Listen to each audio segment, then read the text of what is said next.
This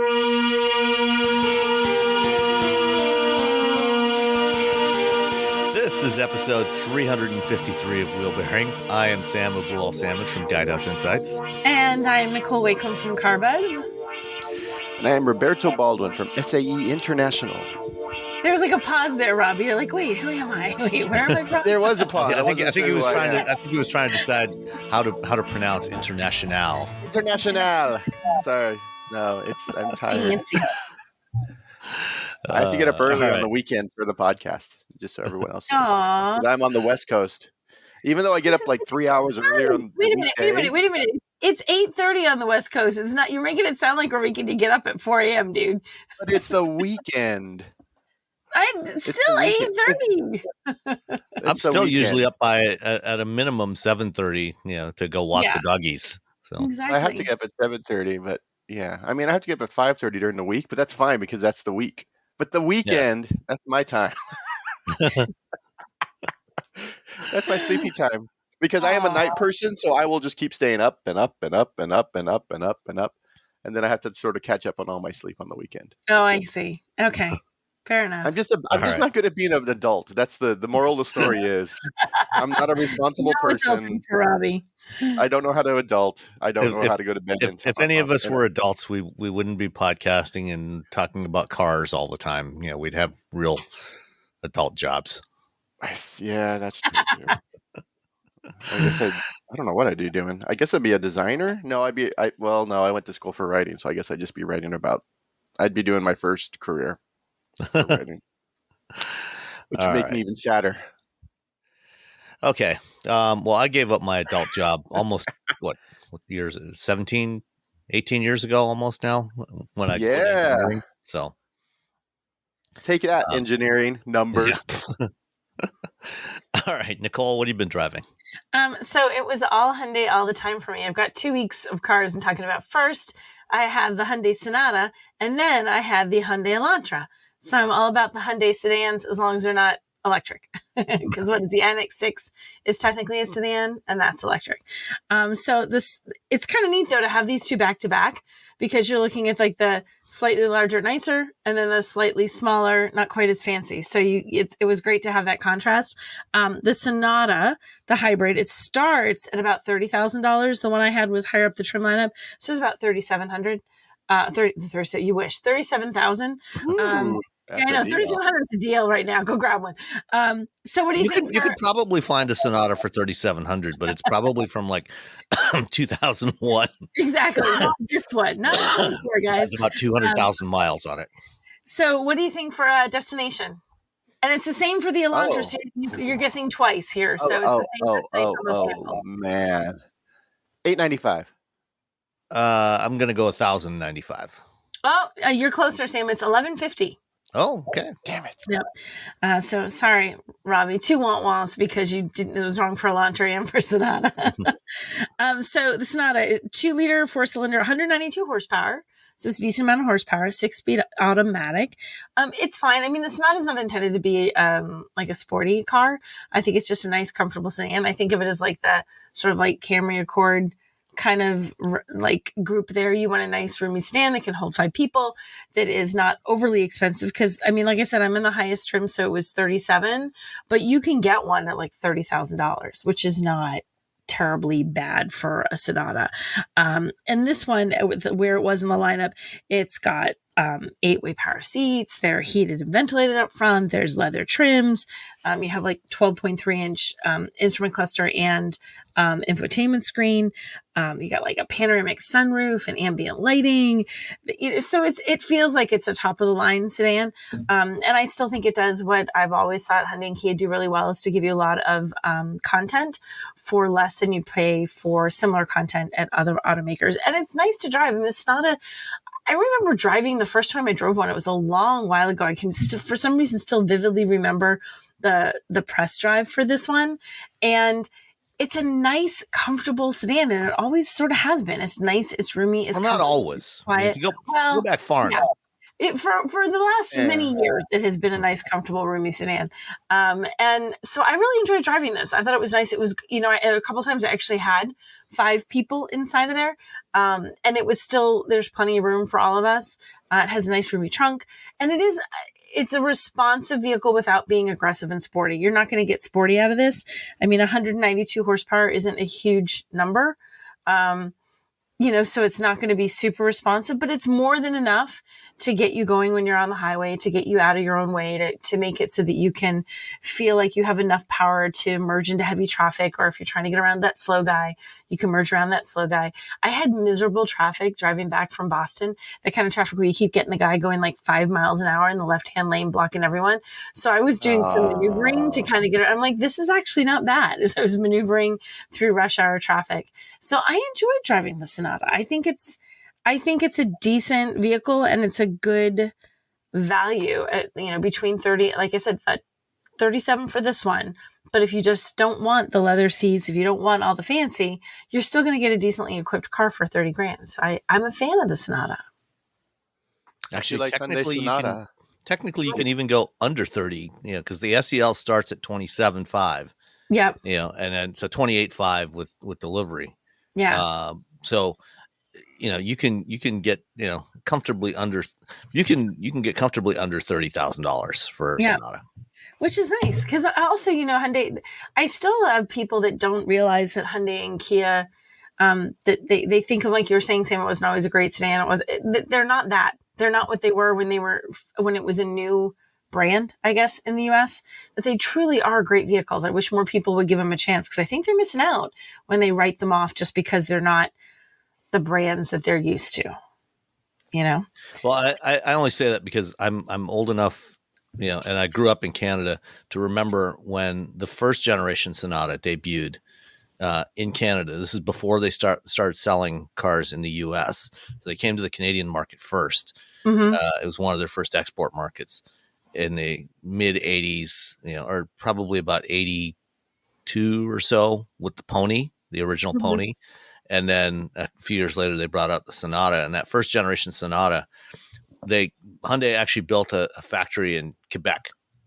Okay. Did not last very long, maybe about 5 years before they shut it down.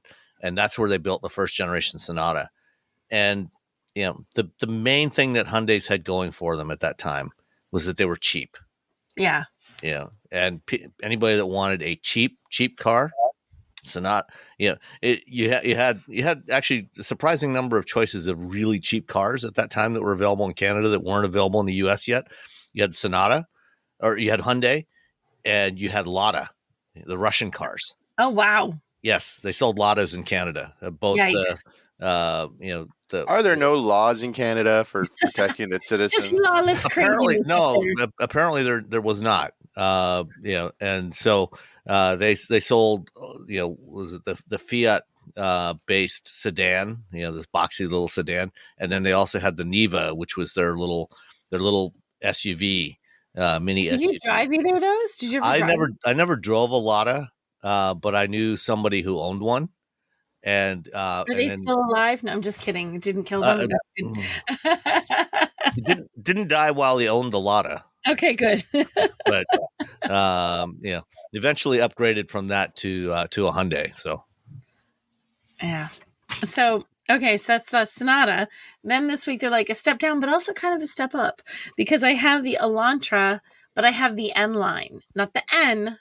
The N line. And I really hate it when companies do this. When you make two very different vehicles have such close names, people don't catch it. So it's trick. So the Elantra N line is a trim of the Elantra that if you look at it on the website, you'll see all the trim levels, and one of them is the N line. Then you have the Elantra N, which they kind of treat almost as a separate vehicle. It's because it's the performance version. But although the N line gets more performance than the rest of the Elantra lineup, it is not the performance one. If you want the one that's all like, yeah, baby, I want performance, yeah, baby, you just got to go for the Elantra N. That's the one you have to do. That has 276 horsepower. If you want the one that's like, no, not quite that crazy, you go for this one, which is the N line, which has 201 horsepower. That's still more than the rest of the lineup because the rest of the lineup has 147. So it keeps going up, but like N line is not as performancy as N. It's like AMG and the AMG package. Like you Yes. can get or M and the M package. They're like, The hey, the M Germans Sport. are doing it. Yeah. Right. Like, we'll do that too. So that's what they did. So I have the N line. And it's funny, so this car is a color called exotic green. It makes me think of like kryptonite or something from a sci-fi movie that if you touch it, it kills you, or it powers your spaceship. One or the other. It's this really bright green color. But when I picked up this car, so had 2 different trips I was on this week, and I came home very late from one and left very early for the other.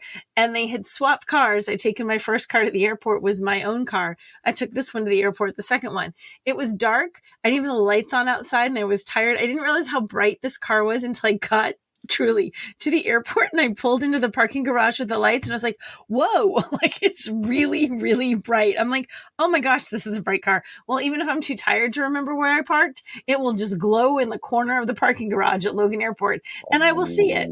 Yeah. Kind of like kryptonite. I'm looking at it right now. Isn't it kind of a kryptonite-y kind of color? It's a cool color. I like it. It actually looks really cool. It's just I was thinking like as soon as I got into the parking garage lights, I was like, bam! Oh, that's what color this car is. I didn't really realize quite how bright it was creeping into it in the dark. So the Elantra N line, the Elantra starts at 21. The N line is 29,825. So you're jumping up a bit in price. And for that, you have the 1.6 liter turbo 4, which 201 horsepower, 195 pound-feet of torque, and a 7-speed dual clutch auto. It is fun to drive this. This one, it feels more responsive. You feel like having just done the Sonata, this feels a little sportier. It feels a little bit more responsive. I think because it's got more horsepower and it's smaller. So you get a double whammy of better driving because of that.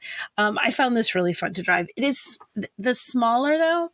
If you put people in the back seat of this one, you can notice the difference. Like if you're average height, it's not a problem to sit back there. If you're a little bit taller, even behind me, if I'm sitting in the driver's seat, at 5'6" and someone goes to sit behind me, there's not as much room. So it's not as great an idea if you're going to put rear seat passengers back there for some like a longer drive. I don't know how comfy adults would be for a longer drive. Short drive, not a problem. Longer drive, it definitely is smaller, but it looks great. And then the outside part of the N line thing is you get extra little bits, like it has 18-inch wheels and there's like a gloss black grille, and I think there's like gloss black mirror caps on there, and you get a special bumpers. They're like N line styling. There's like a chrome exhaust, so it looks a little sporty. It actually looks really good in the crazy color, Sam, in that it looks good. And then you add these little N line accents to it, and it does get that little more aggressive feeling, which is kind of funny because you sort of think you're like Hyundai Elantra. It doesn't sound like a very, no one's like, oh, I've always wanted a Hyundai Elantra, but this one looks really cool. Ooh, maybe I do want a Hyundai Elantra because it looks nifty. And inside there's paddle shifters on this one, and you get 10.25-inch instrument cluster and infotainment screen. They call it H-Tex, I think is what it's called. H-Tex leather, which is fake leather. Like they have to give it a name. Like we can't just say like H-Tex leather. It doesn't make it actual leather. It's synthetic. It's leatherette. It's vinyl. It's vinyl. It's fake. I like when somehow they put the name in front of it. We're going to call it a branded name, and then we can say leather. Like this leather. I'm like, no, fake leather is what it still is. Like, just say it's fake. Call it vinyl. I think because everyone has that memory, or people who ever had their parents have a car that had actual like cheesy vinyl seats of an era gone by.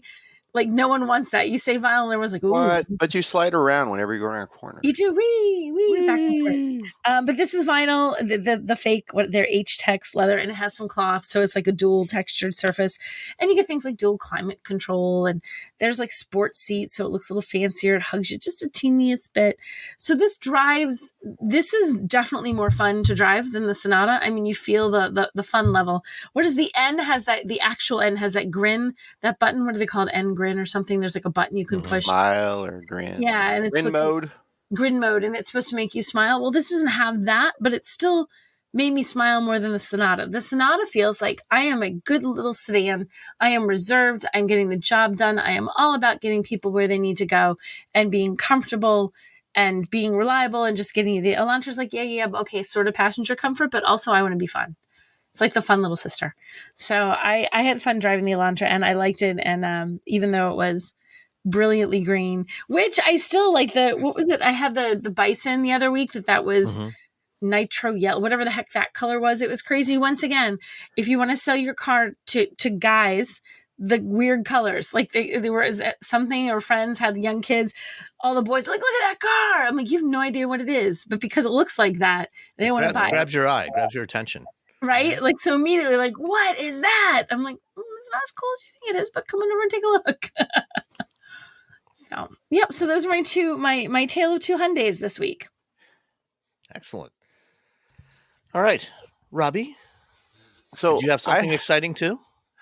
Well, I'm sure. Why not? Well, to say it's the exact opposite of color, exciting color. I got a 2024 Mustang Mach-E in Glacier Gray. That's not exciting at all. Glacier Gray. It's just sort of there. It's the opposite of exciting color. Yeah, it's like just sort of disappears. I'm like, wait, where's the car I was driving? I'm standing in front of it. That sort of color. It's blended with the sky. Which, they have a green and a red and that baby blue color. But no, somebody at Ford was like, hey, we got to outfit some cars for the press fleet. What should we do? Well, they like to take pictures and they like to do video. So let's get something that blends into the background. Let's get something that allows you to do neither of those things. Let's get gray. At least it wasn't white. White is really hard to shoot because it reflects everything on shiny days. So it's just like you can't see anything. So it's a little bit What's better. your favorite color car to shoot, Robbie?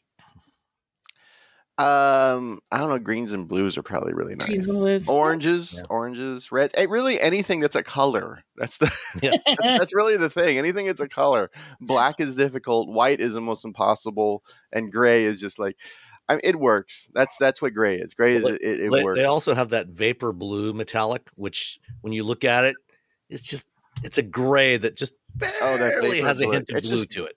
It's just dark blue. When they have a really nice that grabber blue, which is really cool. Like I would love that. I would love eruption green, which I don't know if you want to put the words eruption and green next to each other, but sure, whatever you want to do. Makes me think of a zit. I don't like that color. Exactly, right? It's like, I got to boil. And then there's rapid red. When a volcano erupts, you're never going to see a shade of green like that. Right? Like eruption red, eruption orange. It's more like the kind of eruption you get when you're not feeling well. Exactly. Yeah. It's the wrong kind of eruption. None of us want to deal with that one. I don't know. So there was 3 good colors, and then there's like 4 like colors, and I got that one of the colors. That said, it's the all-wheel drive premium. Is that what we're calling it? Sorry. Yes, the premium all-wheel drive version has a 230 miles of range, which is again fine. Also, it's the small battery. Yes, the 72. LFP battery. But so I got this vehicle because I'm doing a video about CCS and NACS, like what's happening, what's going on, because people are like, I don't know what's going on when it comes to the changeover. And so what was nice, I reached out to Ford, and Ford was very nice. I'm like, I need either a Lightning or a Mach-E with the adapter. And they sent it over. So that was really cool of them. So I've been using this. So I've been pulling up to Tesla charging stations all week and having exactly 0 issues. Which is as it should be. Yeah, except for, so here's the deal. So if you look, you use the Tesla app and you look at, which chargers, but you'll know there's another charger, but it doesn't show up on the app if you put in the Mustang Mach-E. Those chargers haven't been updated yet.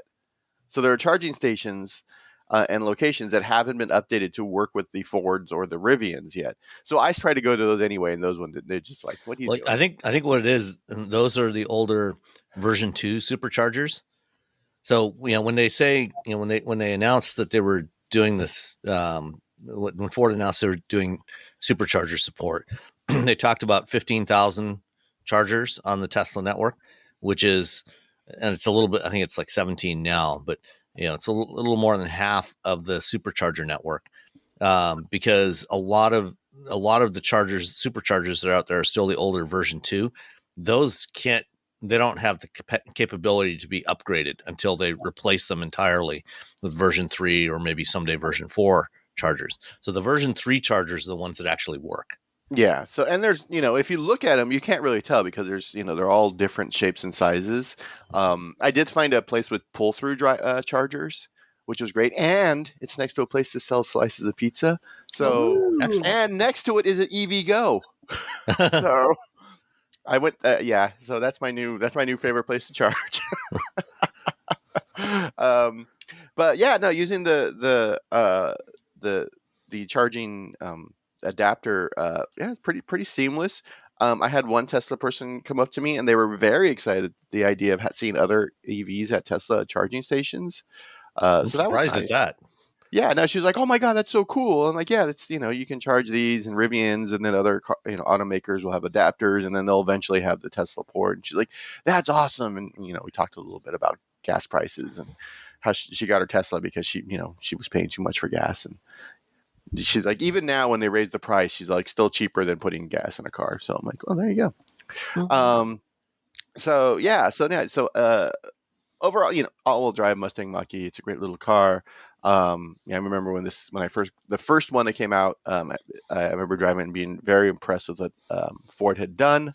It just continues to be a really nice car. It feels a little bit more, maybe did a little bit more chassis work on this potentially.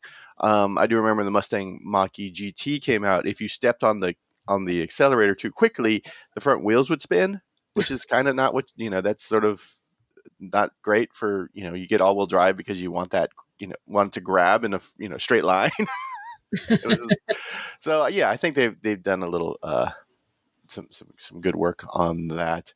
I also like the fact that they'll tell you how fast it'll charge right there on the Monroney 150 a kilowatt DC fast charging. But when you park the car and you plug it in, it doesn't tell you on the screens like how fast you're charging. Yeah, you'd have to go into the app, the Tesla app, to do it. Yeah, or did you use the Ford Pass app? Does it show the charging speed in the Ford Pass app? It'll probably show it in the Ford Pass app. I just found out that the Ford Pass app, I have the email and the login for it, so I can log into it real quick. The Tesla, because it has plug and charge, so I was just plugging in and start charging. I'm like, okay, so I can't do that.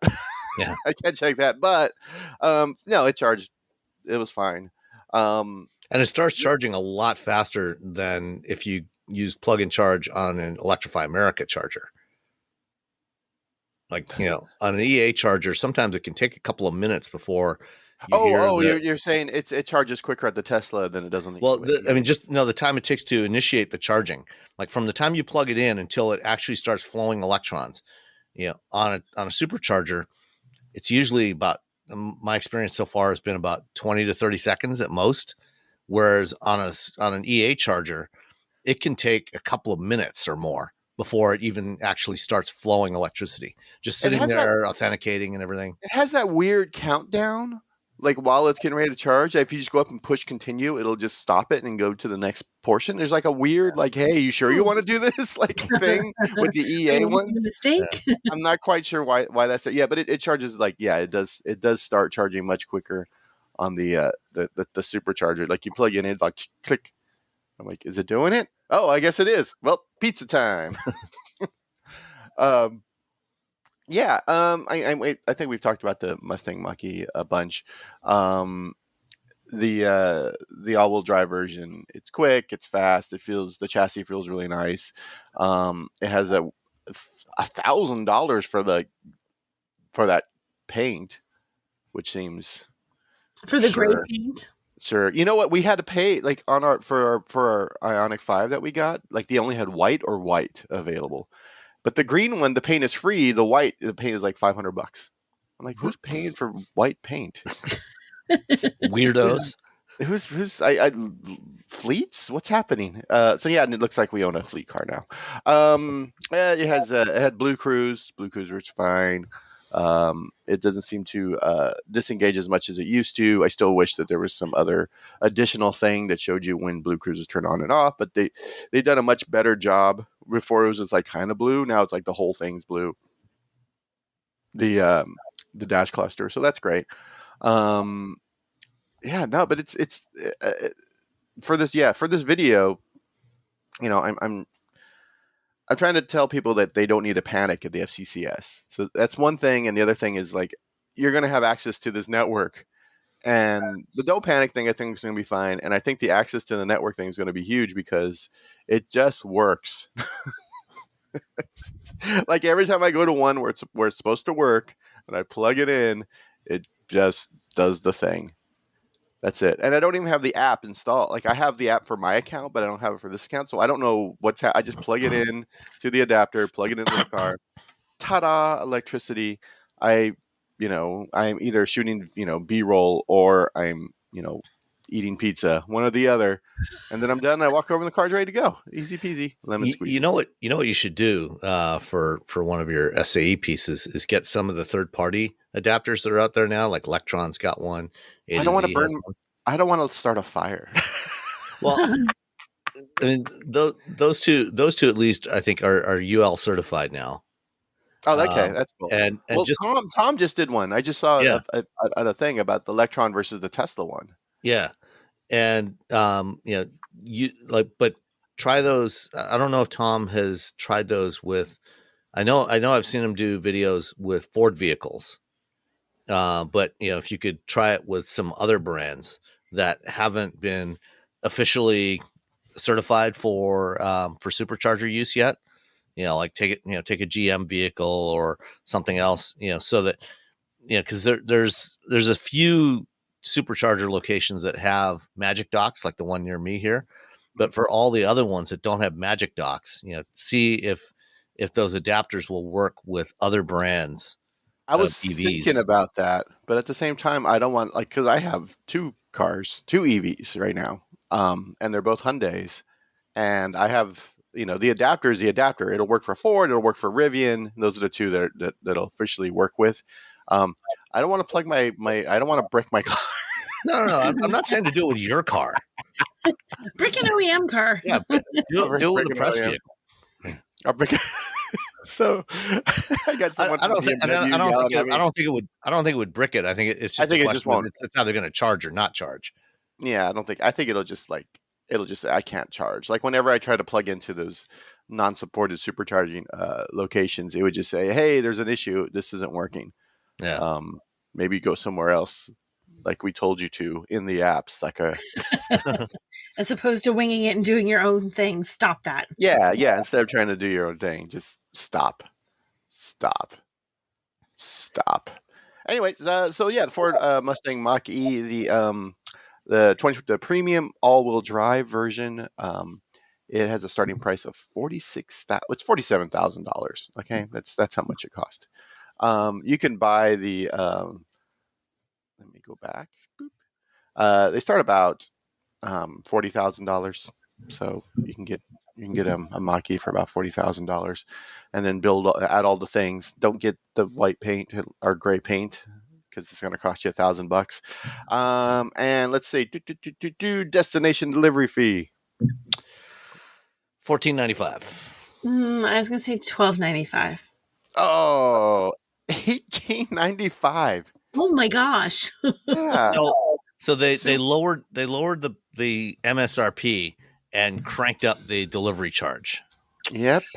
That's a lot. That's the trick. It's like when the old days of eBay where you would buy something, you're like, oh, this is only $7, but then shipping was like $30. And you're like, exactly. Oh man. You're shipping me a sticker. Why is it $30? Damn it. Yeah, that's kind of exactly what it is, except at a corporate level. They're like, we lowered it $5,000, $3,000, but we pulled up the delivery fee by $800. You're like, oh. Anyway, that video will be live. I don't know, 2 weeks. Yeah, that sounds right. Okay. Cool. And there was another one that you had up this week, I think, that we Yeah. shared on LinkedIn. What was that one about? Forget now. This week I have on Friday I put up the understanding plug-in hybrids because I've seen too many people show up to DC fast charging stations with a RAV4 Prime. Oh, And they're just like, what's going on? Because no one explained to them what's happening. And there's a lot of people who buy PHEVs who take them home and then just never charge them because they're like, oh, it's just as good as a regular hybrid. I'm like, that's not how that works. yeah. Yes, you'll get a little bit of extra something, but the reality is you have to plug these things in. So it's it's part of I'm doing a series of videos about just sort of educating people about EVs and sustainability. So I had this one, and the one before that was charge rates, which is doing pretty well relatively speaking because it's a brand new thing. Just like how you should find out what your charge rate is for your vehicle, so when you go to charge, you know what you're doing, and when you're traveling, you know what charging station to pull up to. And I think a lot of people, it's how you end up, when people don't know charge rates, it's how you end up with a Chevy Bolt parked at the only 350 kilowatt charger at a station. So knowledge is power, people. So, if you have any friends or you have family members, if you're listening to this, you likely know what a PHEV is. But if you have any friends or family members who are just like, I don't know what's happening, or if you just want a little bit of extra information, you can just go to SAE International's YouTube channel. So yeah, that's understanding plug-in hybrids. Link to that will be in the show notes. Cool, yay! Watch it. All right. Did you know you can support Wheel Bearings directly? Head to patreon.com/wheelbearingsmedia and you can become a patron today. Your contributions will help fund the platforms and tools we use to bring the podcast to you. And exclusives and improvements are already on the way thanks to your generosity. So if you want to be part of an automotive podcast like no other, head to patreon.com/wheelbearingsmedia. So I did not have a Ford Range XLT. I missed A Ford Range. The show notes, the Ford Range. Wait, what prototype did you try? I had a Ford Ranger XLT FX4 four-wheel drive. Well, I guess that's kind of redundant because FX4s are all four-wheel drive. And this is the second step up in the trim lock for the Ranger. So Rangers now you can get in XLT or XL is the base models, the XLT and the Lariat, and then the Raptor, of course, which is sort of a separate model, but not entirely. The XLT, I think, for most people is probably kind of the sweet spot. I think the Lariat, is supposed to be a more premium version of it, but it's still, even though the interior of the new Ranger is way better than the previous generation Ranger, it's much nicer materials, better fit and finish, better equipment. It's still, mostly hard plastics that, while they're textured better than before, it's still mostly hard plastics. And, in a $20,000 or $25,000 Maverick, I can live with that. In a $50,000 plus Ranger, not so much. Except for like, the Raptor, because, the Raptor, you're getting a whole bunch of other stuff. But the XLT is probably the one, if you want a mid-size Ford pickup truck, the Raptor is probably the one to go with. And the one that I had, as I said, was four-wheel drive. It had the base 2.3 liter 4-cylinder. It had the 10-speed automatic transmission, which is what you have in all Rangers now. And it's got a bunch of extra equipment. Although interestingly, it still has an actual key. It does not have a stop-start button. So it's got one of those switchblade keys. So you press the button on the fob. I hate it when I have a key now, because I will have it in my hand, fully knowing that I have to put it into the car to start it, and then immediately toss it in the cup holder or someplace where I can't get to it. Like the second I sit down, I'm like, son of a gun, dig it back out and put it in the car. Every single time, I'm like, this has a key. Toss it someplace that I can't reach it.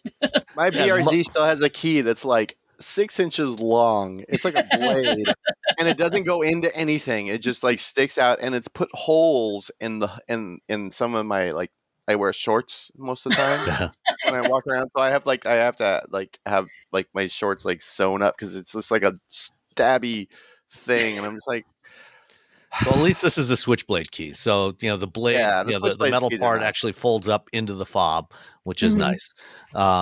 The one that I had was finished in one of the two good colors that they have for the Ranger, or at least for regular Rangers, which is Velocity Blue Metallic. They also have the Hot Pepper Red Metallic tinted clear coat. Both of which are a 490, or actually no, only the red is a $495 upgrade. This blue is The nice. the blue does not cost extra, amazingly enough. Yeah, just get the blue. Yeah, Yeah, get blue. The blue's pretty. yeah. And with the FX4 package, well, the 2.3 liter is the same engine, basically the same engine that they have in Mustangs and a whole bunch of other Ford vehicles. So it's a 4-cylinder turbocharged EcoBoost engine, 270 horsepower, 310 foot-pounds of torque. For the new Rangers, you can also step up to a 2.7 liter V6, which is 315 horsepower, 400 foot-pounds of torque. So if you need more towing capability or more power, they've got that option available now. But really, the 4-cylinder is more than adequate for pretty much anything anybody's going to use a Ranger for. If you need much more power than that, you're probably going to step up to an F Series. The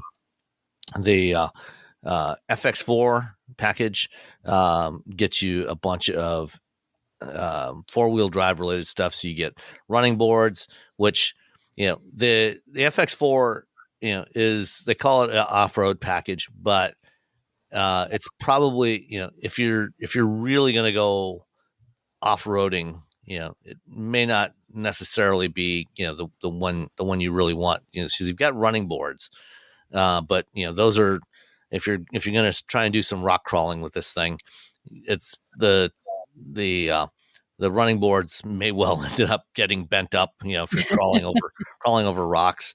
You can also get them with the Chrome Appearance package as well. But you get the cool FX4 off-road decal that goes on the bed. 17-inch alloy wheels Ooh. with Goodyear Wrangler tires on there, which are fine. And they have nice tall sidewalls. And driving, last week I talked about driving the Z Nismo to Detroit for the Grand Prix. I drove the Z Nismo on the Saturday, and then on the Sunday I drove the Ranger because I ended up double booked and had them both at the same time. And the Ranger was so much more comfortable to drive to Detroit, with the extra suspension travel and the taller sidewall tires. It was just way more pleasant to drive. You also get, as part of the FX4 package, you get some skid plates for the engine, the transfer case shield, and the fuel tank guard. So it does have some off-road capability. You also get selectable drive modes for mud and ruts and sand, as well as the trail control system, Ford's trail control system, which is kind of like cruise control for off-roading. So you can set the speed at a low speed for at like 2, 3, 4 miles an hour, and it'll maintain your speed, so you don't have to be constantly going back between the gas and the brake pedal when you're trying to focus on the terrain around you. You can just focus on watching the terrain and steering. And it does have a 4-wheel drive low, so it's a 2-speed transfer case. So that's nice to have, for actual off-road capability. What else? This one also had the high XLT high equipment group, which gets you the 10-way power driver's seat, 8-way power front passenger seat, heated seats, power sliding rear window, and the 12-inch display. So the standard is a 10-inch portrait style display in the center stack, and then you get the optional 12-inch display, which has basically a very similar interface to the system that's in the the 15-inch screen in the Mach-E, but you also get some physical controls for temperature. It's a dual zone climate control, so you got knobs to adjust the temperatures and fan speed, things like that. And when I did the first drive of the Ranger a couple of months back out in Salt Lake City, this was like a week after driving the Nautilus, where we complained vigorously about the digital controls for the vents. And after driving the Ranger, I made sure to tell everybody on the Ranger team, nice job on the vents, because it's got little tabs on each of the vents. You can grab it, direct the airflow exactly where you want it. The Mach-E also has little things on the vents. Yeah. The infotainment system, though, is starting to irritate me, though, on that thing. It's irritating you. It's just starting to irritate you, not fully, just kind of picking at you a little bit right now. I want to like it, but it's just, can I just do two things at once? No, the answer's no. You cannot. I'm sorry. Go ahead. Let's see what else is on here. This one also had the technology package, so it did not have Ranger does not offer Blue Cruise, but it does have adaptive cruise control, which is nice to have, and Copilot 360, which is supposed to be a sort of lane centering system, although didn't really do much of that. But that's fine. I know how to steer. I know how to keep the truck in the middle of the lane. Good job. There's also the advanced towing package with the Pro Trailer Backup Assist, which I don't have a trailer, so I didn't try this last week. But I tried it during the first drive program, and if you are an inexperienced tower, then it's extremely handy. It makes it a lot easier to back up a trailer and maneuver a trailer. If you are more experienced with working with a trailer, then you don't really need it, but it's handy for those that are more novices at that, or do it like once or twice a year. And the one of the big differences between the Ranger and the new Toyota Tacoma is the difference in the rear seat room in the cab. The Tacoma back seat is very, very tight. I'm like 5'10", 5'11", depending on what time of day it is. And with the driver's seat set for my position in the Tacoma, I can't really comfortably get in the back seat behind myself. Not a problem at all in the Ranger. The Ranger has a much more room in the back seat. Plus, the back seat also can fold up. The seat cushion can fold up, and there's storage space underneath, which can be handy. What else? Driving this thing was very pleasant. The XLT has the cloth seats, finished in sandstone on the one I had. The seats are quite comfy, fairly supportive. Overall, it's a nice vehicle to drive. It's the driving dynamics are pretty good, even with the FX4 package. So it's comfortable. It's got good ride quality over bad terrain, which is known as Southeast Michigan roads. It's very, very pleasant to drive. And all in, the one that I had, the base Ranger, the XL, starts at about $32,500. The XLT that I had with all the options on it, $46,840. Oof. Guess the destination charges. Ooh. Well, mine was really, I'm going to say $1,895. And it was really the same. And your guess was what, $1,395, Nicole? $1,395. Nicole wins. It was $1,595, so you were only off by $200 versus $300. Okay, not bad. So it's because the Mach-E is so much heavier. It's still, I think not bad because I came across it's still a ridiculous amount. It is. It is. Especially considering that the factory that makes these is like literally 20 miles away from me here. That's crazy. Yeah. Like I'll just do delivery. About 17. Yeah, unfortunately they don't let you do that. One feature that was included on the one that I had was the integrated box side step. So this is similar to what GM's had on their trucks for a few years now, with the step. embedded in the rear bumper. But this one is not in the bumper; it's actually in the rear corner, behind the rear wheels.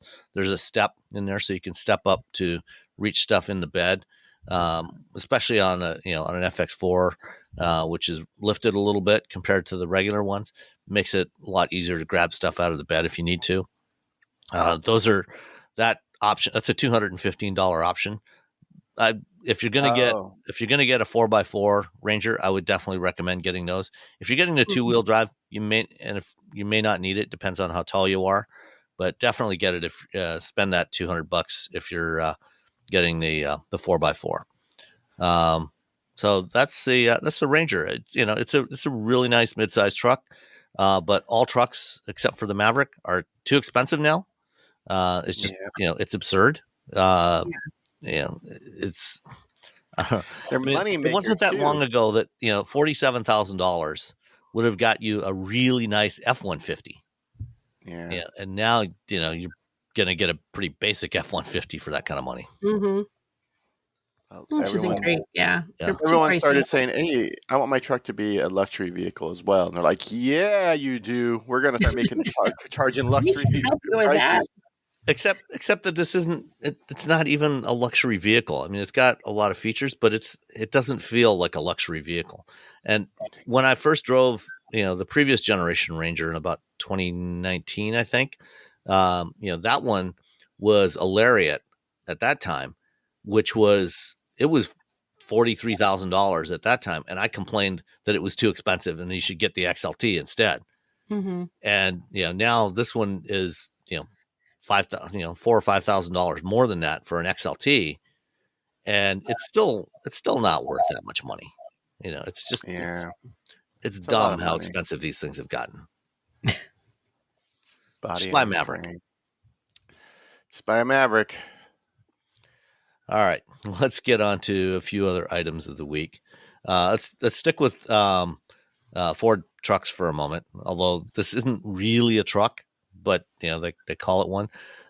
Ford has just like, do you remember the Ford Super Van from last year? Sort of vaguely shaped like a transit van, except not really a van. They made the electric Super Van last year. Well, this year they decided to make a Ford Lightning super truck that they are taking to Pikes Peak. It's going to run at Pikes Peak, which I think is it next week? Is the Pikes Peak Hill Climb? It's close. I think it might be next week. You might be right. Yeah. So the this thing doesn't really look much like a truck. I mean, it's shaped like a truck, kind of in the way that NASCAR trucks are shaped kind of like pickup trucks. But this thing is wild. It's got a huge wing on the back, and it's got surprisingly tiny little wheels. Tiny little baby wheels. Wee little wheels. And Romain Dumas is who set the record last year with the super truck. Or with the super van going up Pikes Peak, is going to try and break that record this year with the super truck. It's kind of a silly looking vehicle. It's got this ginormous wing on the back, a huge diffuser coming out the back end of it. Mm-hmm. It doesn't have a bed at all. No, there's no bed at all. It's it's shortened. It's a shorter wheelbase than a regular Lightning. It's a Ford. It's a Maverick. It's the Super Maverick. Don't even call it the Ford F-150 Lightning. Call it the Maverick. Well, except there's no. It's electric. Yeah, there's no electric Maverick. I mean, under the body panels, I mean, this thing is a pure race vehicle. It's 6,000 pounds of downforce that this thing's going to generate, 1,400 horsepower. So the powertrain, I think, is basically the same one that they had in that crazy Mach-E that they did a few years ago. And now they've put it into something that's sort of vaguely shaped like a pickup truck. At least the CRV, the Beast, looks like the CRV. Yeah, mostly. Mostly, kind of. No, I've actually sat in that car. Yeah, it's actually a CR, but yeah, mostly. Like the back end is. I The back of it I is rode all- I rode in the Beast. I mean, It's fun. it is shaped like a CRV on the outside, but it's nothing at all like a CRV on the inside. Yeah. The seats are a little tougher to sit in. Yeah. It doesn't. Well, It doesn't have the little the picnic table in the back. Yeah, and bending So, your body through the roll cage to get into the seat, is kind Yeah, of I'll need to start doing yoga as we get older, just so we can get into these To be able to vehicles get into the cars. Yeah. for hot laps. So we Um, got a hard life, everyone. We have to do yoga to get into these vehicles. So race car drivers can whip us around a track. yeah, beat the hell out of us on a racetrack. Um, Speaking of electric trucks on racetracks, this week we got news of an updated mid-cycle refresh on the Rivian R1, the R1T, and the R1S. And clearly, from reading, what they've changed on this thing, one of the challenges for Rivian ever since they launched the R1S and the R1T is it turned out that the original design was a lot more expensive to manufacture than they thought, which is part of the reason why Rivian has lost so much money selling R1Ss and R1Ts, even though they are not inexpensive vehicles. So for this mid-cycle update, they've done a lot of stuff to take cost out of the vehicle without making it seem like they've taken cost out of the vehicle. So it's stuff in the way components are put together that will make it a lot cheaper. So like the original quad motor R1 had motors made by Bosch, which were quite expensive motors to manufacture, and Rivian had designed their own motors that they used on the dual motor version of the first gen R1. Now they've got an upgraded version of those motors that they are using across the board. So they're all the new R1s all have Rivian made motors instead of the Bosch motors. So they're now offering the R1 with dual motors. They're still all wheel drive, dual motors. They've got a tri-motor version, and coming soon a quad motor version. And I guess they did a drive program somewhere in the last couple of weeks, and they did demos at a drag strip with the quad motor R1. The quad motor now, in case the 830 something horsepower that they had before was not enough for you, the quad motor will now have 1,025 horsepower. Go to 0 to 60 in about 2.5 seconds. Although that appears to only be the case if you're on a prepared drag strip, with really sticky tires. The quad motors that they were demonstrating apparently had Michelin Pilot Sport Cup 5 tires on there, which are not the tires I would typically put on a pickup truck.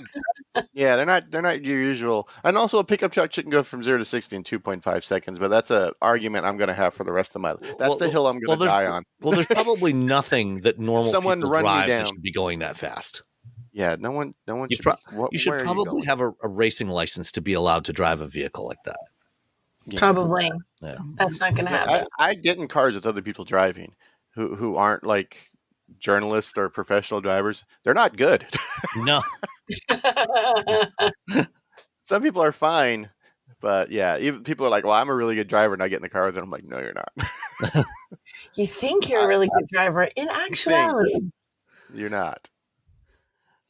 They've also made changes to the battery pack. The way the battery pack's put together used to be made from a bunch of the battery pack case used to be made from a bunch of steel stampings. It's now made. It's mostly one big casting, aluminum casting, and then top and bottom plate, which makes it lighter. And they haven't said what the weight reduction is overall of the vehicle, but apparently it is a bit lighter than before, which is good because it was kind of heavy for its size before. And it's a little more efficient. The whole thing's more efficient. The tri-motor now has more power than the previous quad motor did. So it's 850 horsepower for the tri-motor, which goes 0 to 60 in a mere 2.9 seconds. Yeah, so, again, why? Yeah. But even they can. Even the base dual motor, 665 horsepower and 3.4 seconds 0 to 60. 3.4. Okay, so first of all, you don't need the tri or the quad motor at all. Yeah. To be honest, And if you're like, oh, because that 2.5, that 1 second that you're not going to get because you're not going to have, you're not going to have slicks driving around on it. You're not even going to really know the difference as a regular person. And everyone who gets in the car when you do that, they're going to be so angry with you. And It is a parlor trick that we saw on the Teslas that I remember showing everyone. Everyone's like, "Oh, that was cool." Yeah, I don't want to do that again. It's Yeah. a parlor That was trick. enough, That's all thank it is. You're never going to do that. You're going to do this like 4 times. You're going to be like, well, all right, well, that's it. I guess now I can pass people. I don't. the dual motor standard range, which now has an LFP battery pack, is 533 horsepower and gets 0 to 60 in 4.5 seconds. That's Oh no, that's more than fast enough for that's anybody. fine. You're good. That's Yeah. all you need. And I'm really happy that they did all this work on these vehicles because they're really good before, and now they're better. I wasn't on the drive program, so I don't know. But at the very least, it should significantly reduce their manufacturing costs, which hopefully will get them closer to at least break even, if not profitability, on these trucks, which is important, for the company to be able to survive. And that dual motor standard range version starts at $71,900 now, which means that since it's under $80,000, it might be eligible depending on where the batteries come from. Now, it's an LFP battery, so it may or may not qualify for $7,500 tax credit, but at least it's still cheaper than before. Yeah, and you probably just lease it. Yeah, badoosh. So yeah, they can get one down to. I mean, we want Rivian to stick around because we want the R3. Yeah. Just for that, just for that one reason, just for the R3. I like their trucks. I like their little SUV. Yeah, I mean they're better. They're good vehicles. Yeah, they're good. They're especially for a new like Rivian and what Rivian and Lucid did as brand new companies with their vehicles is nothing short of astounding, because we've seen a lot of new vehicles from a lot of new companies that they're good enough. Maybe they're either good enough or not great. Or not great, or the company just goes completely belly up because they're not great. Yeah, they're not great. So what they've done is really, really impressive. And the fact that they're learning, they're like, oh, we need to we need to re-engineer these vehicles so we can save money. What's the least impressive EV that you've driven?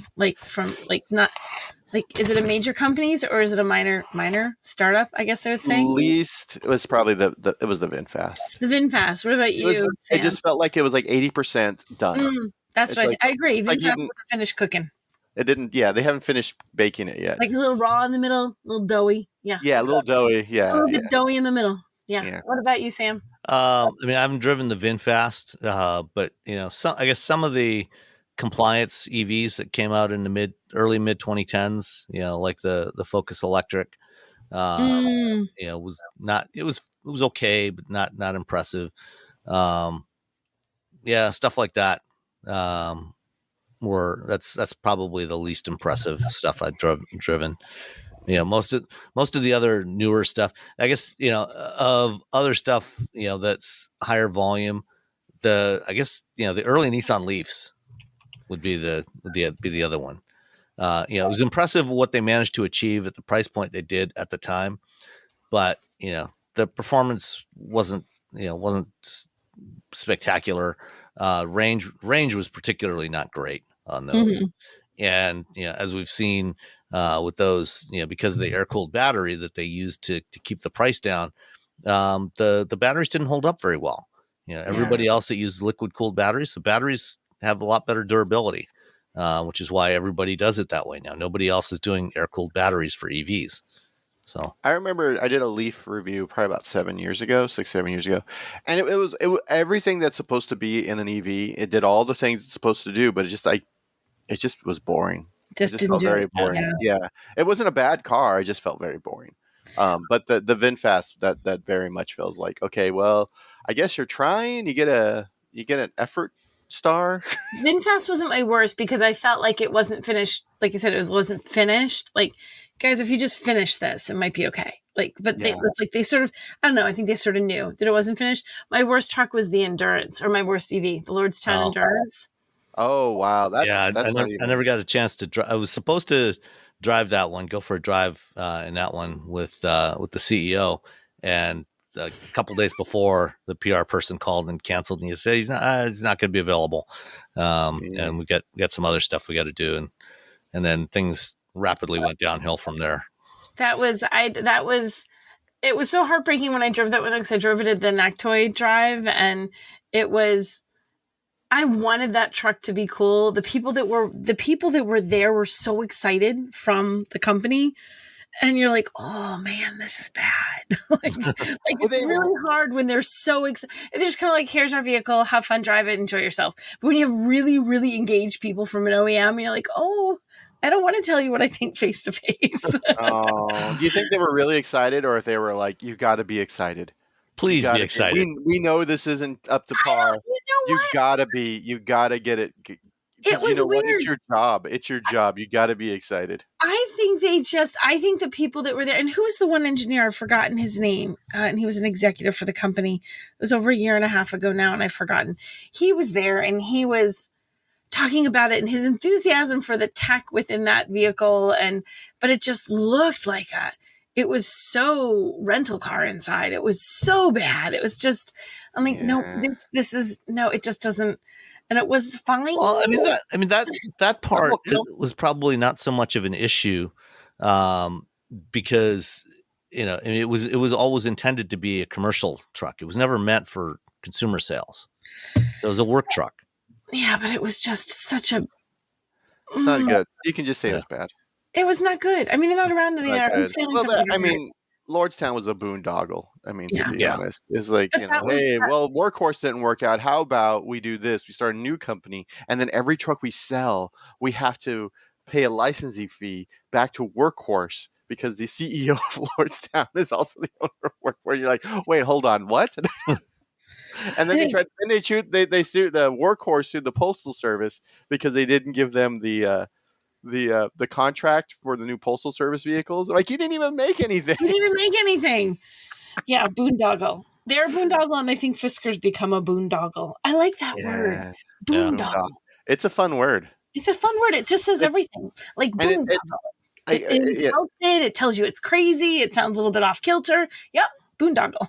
So someone's figuring out how do I get some money and spend some money? Yeah, right. How can I scam people? Yeah, I did a story this week about I talked to some Fisker employees who are no longer Fisker employees, and I wrote a story about it. And oh my goodness, the tales from inside Fisker are a little bit scary. I'm like, that's a boondoggle. Yeah. I've heard stories from other folks. I'm not sure who you spoke with, but I can't. We've got a mutual friend. That mutual friend was not on. I on purpose did not talk to my mutual friend because I felt that mutual friend was too clearly my friend. Yeah. So I sought out who I do not personally know to avoid that, and they actually talked off the record, and they all said the pointed fingers in the same direction. I'm like, wow, you guys not even chatting with each other, all chatting with me, said the same thing. So I just wrote that story for Carbuzz. And it just went up, and it was it was really interesting to hear from those people and hear, like when I was saying the Lordstown folks, they were so excited. The Fisker folks were so excited when they started, and now they're like, oh, that's not how I thought that would turn out. Yeah. Oh well.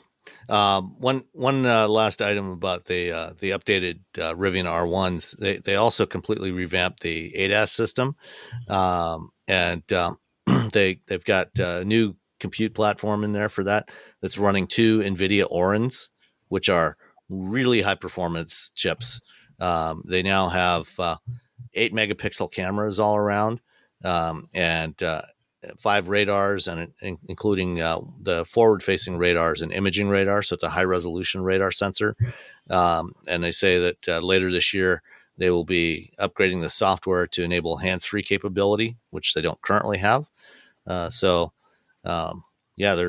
working on improving the system quite a bit. Cool. They also did like some nice 3D cell shading for the design, which looks really nice. Yeah. All right, let's move on. Let's see what's next on the list here. A couple of EVs started production in the U.S. this week. A pair of 3-row electric SUVs both launched production this past week. The Kia EV9 and the Volvo EX90 are now being built in Georgia and South Carolina, respectively. Dun dun dun. Yay, they're coming to the US because otherwise things go sideways. Yeah.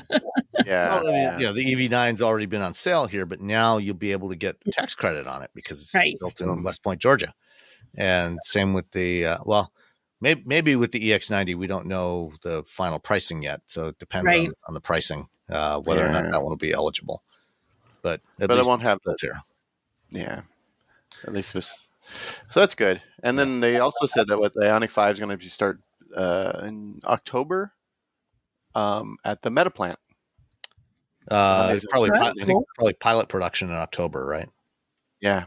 Of the Ioniq 5, which they're selling a lot of those things. They're sort of everywhere. Again, I live in Northern California, so Well, even here in Michigan, there's quite a few of them around. Ioniq 5s and Kia EV6s. Quite a few of those. yeah. I feel like Yeah, I we see see a more lot. Kias up here. I don't see the Ioniq 5 as much for some reason, but I do see a decent number of They did it. EV6s. It's really interesting how the Motor Group just like split it right down the middle of like those two cars, because I see both of them and I'm like, oh, some people wanted a 90s hatchback and some people wanted a station wagon. Yep. And Yeah. there you go. All right. IHS, Insurance Institute for Highway Safety. They've done a lot of great work over the years.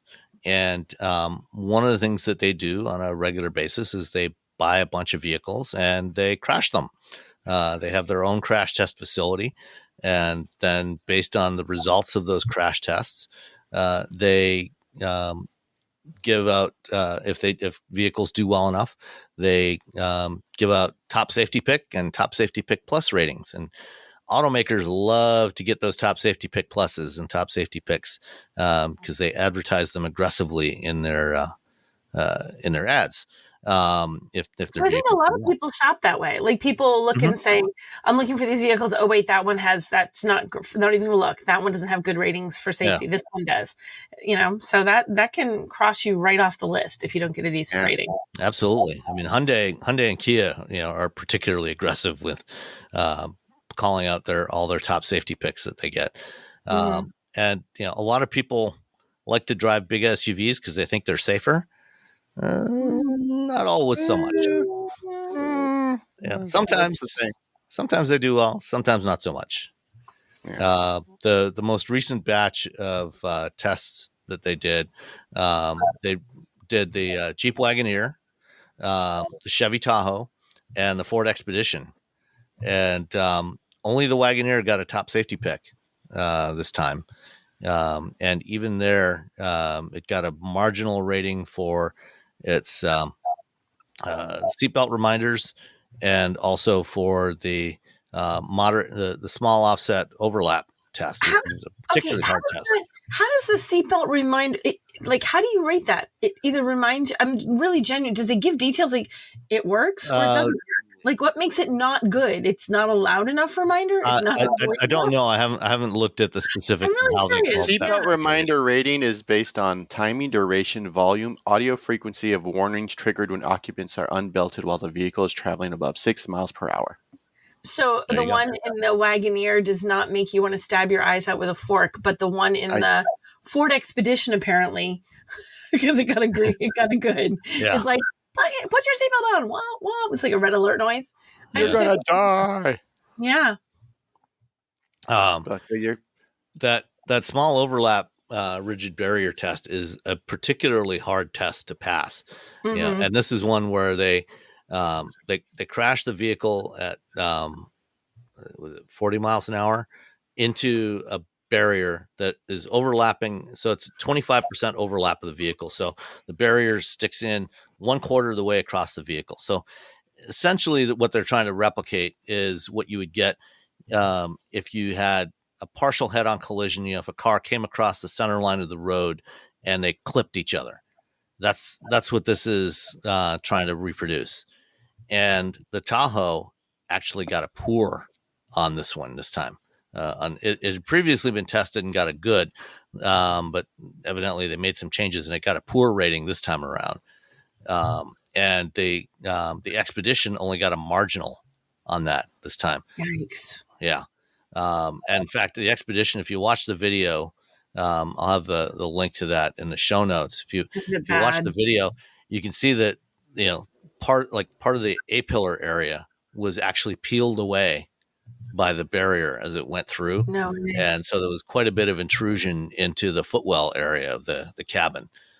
So if I try and watch that, am I going to get the sound? I'm going to be crashing. So I'm going to watch it, but it went beyond the audio. Yeah. You can see the little picture. They have a pictures. I know, I'm looking at the picture. But watching the crash is so much cooler. Yeah. I know, right? But that's, oh, yeah. Okay. Mm-hmm. Yeah, it really intrudes a lot. Yeah. It sure does.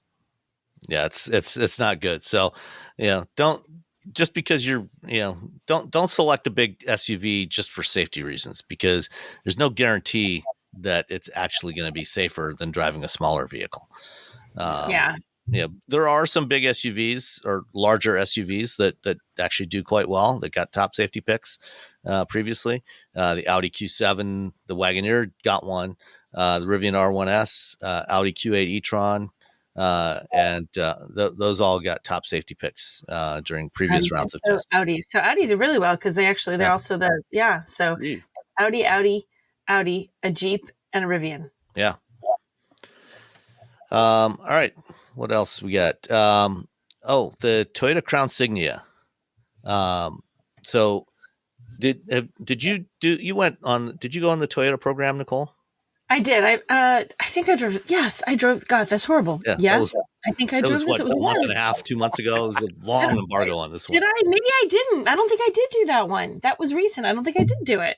It was back in, it was in April that they did the drive program. I don't think I did. I think I was I on vacation? Oh, was that at Toyota Palooza where they did 18 cars? Yeah. I did not do that one. Oh, okay.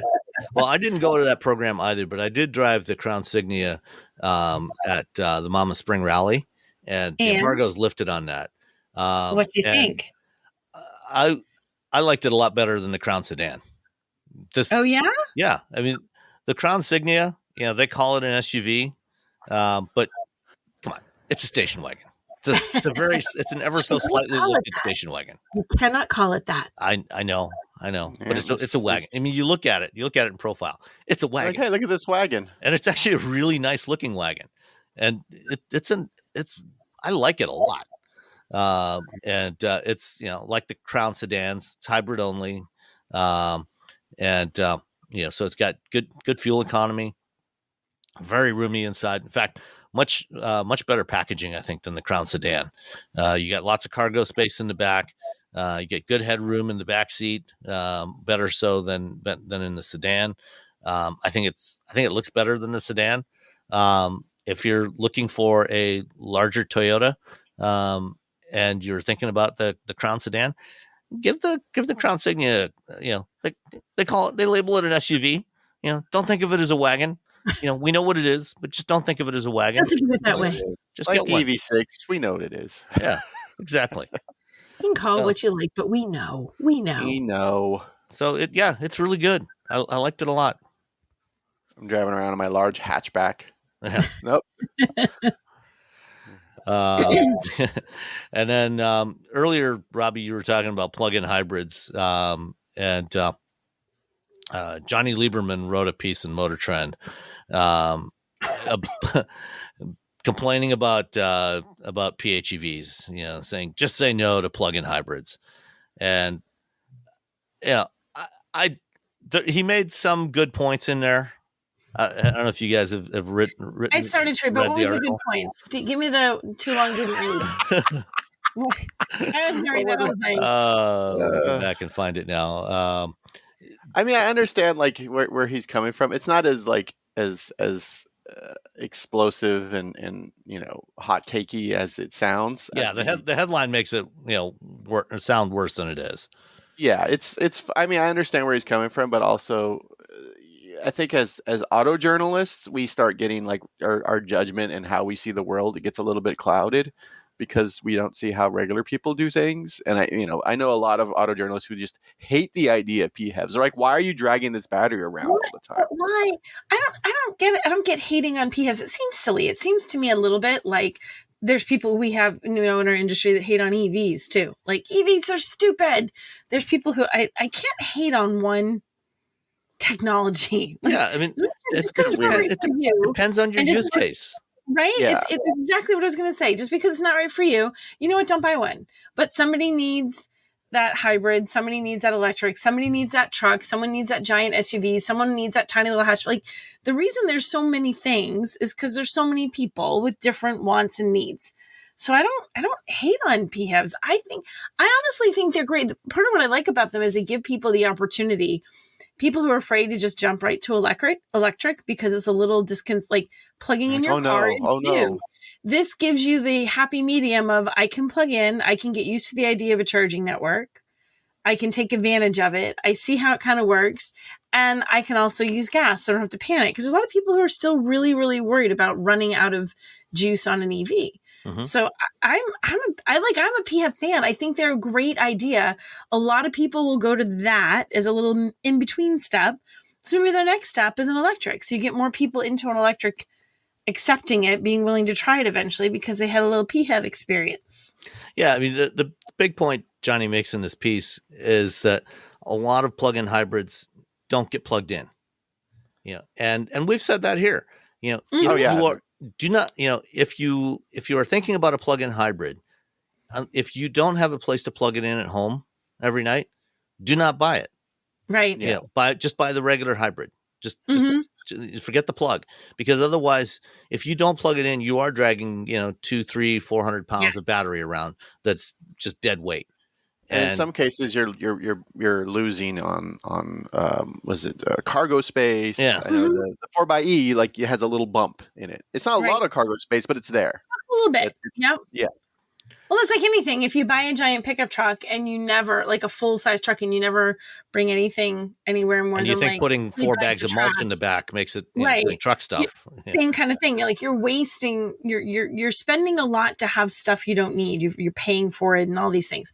So I mean, if you're not going to use a PHEV as a PHEV, if you're never going to plug it in, it's kind of silly to buy it. But if you just want to have the experience of, I need to know how this electric thing works, and you have a charger at your house to plug it in and you charge it at home, it's kind of fun. And I think they're a nice happy medium. And I know people don't always plug them in, but people don't always use their trucks, and no one's hating on pickup trucks because not everybody uses pickup trucks, right? Some of us are. I'm not hating on pickup trucks though. You hate on the people who don't use them, right? That's different. That's true. Yes. But you don't hate on the truck. Well, I'm hating on the design of the fact that you can't see out the front, because that's a design decision. Okay. So not even the truck. I'm hating on the idea that someone. But you know what I mean? Like I feel like it's definitely like a use case thing. If it works, and I feel like about any car, if it works for you, then buy it. Yeah. What people say be damned. Buy what works for you. Right. Like, if you need a vehicle to haul the kids around during the week, and and say you live someplace like Southeast Michigan, or Wyoming, or Wyoming, you can, during the week, weekdays, you can plug it in and you can drive it around gas free all week. And then, if you want to go out to the lake on weekends where there's no, drive, a couple hours, 2, 3, 4 hours north, and there's no chargers around, you can you drive it until the battery runs out, and then it's just a regular hybrid, and that's fine. That's a perfect use case. And I can certainly see, certainly here in Michigan, Wisconsin, where a lot of places you might want to go to are, there's not a lot of chargers around. An EV is not going to be your best choice yet. Someday it will be, but today it's not. Yeah. And it it reduces that anxiety that people have. When we Yeah. got our Exactly. EV, my wife had anxiety about the range. She's just like, I don't know how this is going to be. And it had 250 miles of range, but she just, you don't know, it's brand new. And now Right? I think I told you guys about the story about how we saw a Fiat 500e thing has like 80 miles of range, but it was on sale for 5,000. She's like, why don't we just get rid of this and buy that? So I'm like, it only has 80 miles of range. She's like, when do I ever drive 80 miles? Right? See, because she got used to the idea of it. And like a PHEV lets you does that. I think they're a Yeah. great happy medium. I think they're a great happy medium. You're wrong, Johnny Lieberman. I like PHEVs. Not Yeah. everyone lives where I live, where there's a charging station every 3 feet.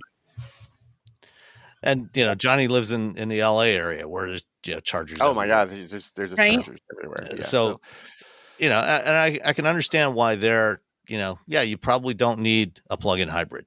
A BEV will probably suit most people just fine there. But there's a lot of yeah. places where that's not true.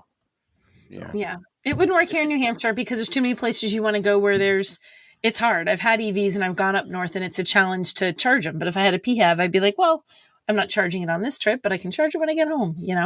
That's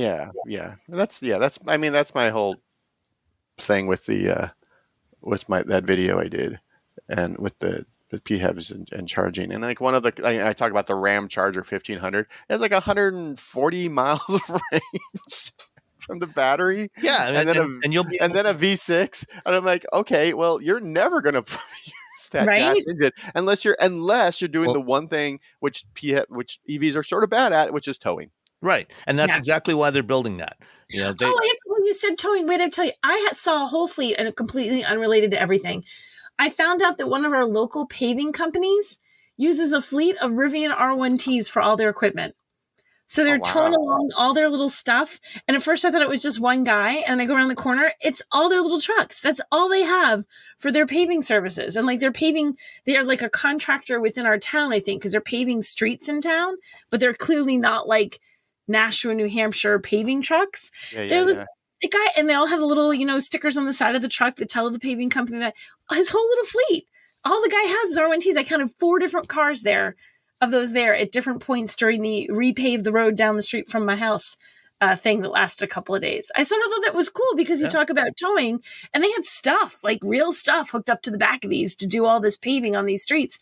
And then you're towing around town, totally fine. right? Yeah, And Plus, they can lock all their stuff away. They don't have to get like an extra. Right? That was really cool. Like the first time I've ever seen like a small business or something fully commit to we're going electric, boys, and their entire little fleet of trucks was all Rivian R1Ts. And that's the use. That's one of the prime use cases for electric pickups. Trucks like the F-150 Lightning, or the Silverado EV work truck, is most of those vehicles are used locally. They're not towing horse trailer 500 miles. Right. They're these are landscapers, that have a trailer full of lawnmowers and assorted other equipment, or a paving company, or all kinds of other services that they if they can tow 150 miles, that's all they need. Right. And those things have great towing capacity. They just can't do it very far. Exactly. And I'm like, this is like perfect because he's clearly not going to be going, 5 states over to pave. He's all local, gets all those things. I thought that was really brilliant. I'm like, look at this little guy go. I thought it was so cool. With that, that Ram Charger, when that comes out early next year, that is going to be, for anybody that wants a truck for towing longer distances, that's going to be the one to get, because you can drive that, do all your stuff that you need to do during the week, on electricity. And then when you need to hook up the trailer, like here, again, here in Michigan, any Friday afternoon, most of the year, you get on I-75 heading northbound, and when it's warm weather months, you find trucks and SUVs towing jet skis and boats and camping trailers. And in the wintertime, they're towing snowmobiles, heading up north somewhere. And then Sunday afternoon, they're coming back. That's the kind of use case that the Ram Charger is ideal for. Yeah. So PHEVs, they're fine. Yeah. They're fine, especially for, and I mean the best like 2-car garage is a PHEV and an EV. the PHEV's the thing. You're like, oh, we got to go somewhere really crazy far, and there's no charging infrastructure because I don't live where Robbie lives. And the EV, you just you charge it every night. You drive around, you do all your business, you do your business in the neighborhood, and then you go back to your life. All right. Let's see. This week I spent a couple of days at the Autotech Detroit conference here in Novi, and I had a chance to sit down with Justine Johnson, who is the Chief Mobility Officer for the state of Michigan. This interview's already been up live for patrons for a couple of days now. Thank you, patrons. Thank you. Going to tack that on here on the end. Had a really good conversation with her about what the Office of Future Mobility and Electrification is doing here in Michigan, and what she's doing. Some of the interesting projects they're working on around charging roads. Roads with wireless charging capability built into them. They've got one in Detroit that they're using for testing, and then some of the work they're doing on charging infrastructure. With the NEVI program to build out more chargers, the connected and autonomous vehicle corridor along I-94. So there's a lot of interesting stuff happening here. So have a listen to that conversation, and we will talk to you all next week. Bye. Bye. Just seeing all of the people who are excited about it, the companies who are coming to move to Michigan. We have so many companies who have left other places and are like, I'm coming to Detroit. Yeah. And it's nice to be in that space with that energy. Yeah, well, fortunately, Detroit has some advantages. Obviously it's got challenges, but or Michigan in general, I guess, has some advantages in terms of cost of living and everything compared to California and a lot of other places, and cost of doing business here. I think there's especially for startups, there's a lot of good reasons to come here. But recording this for my podcast. It's called Wheel Bearings, and let's start off with what is the role of the Michigan Office of Mobility and Future Mobility and Electrification? Yes, yeah. Got it. And your role as Chief Mobility Officer for the state. Yeah, so thanks for that question.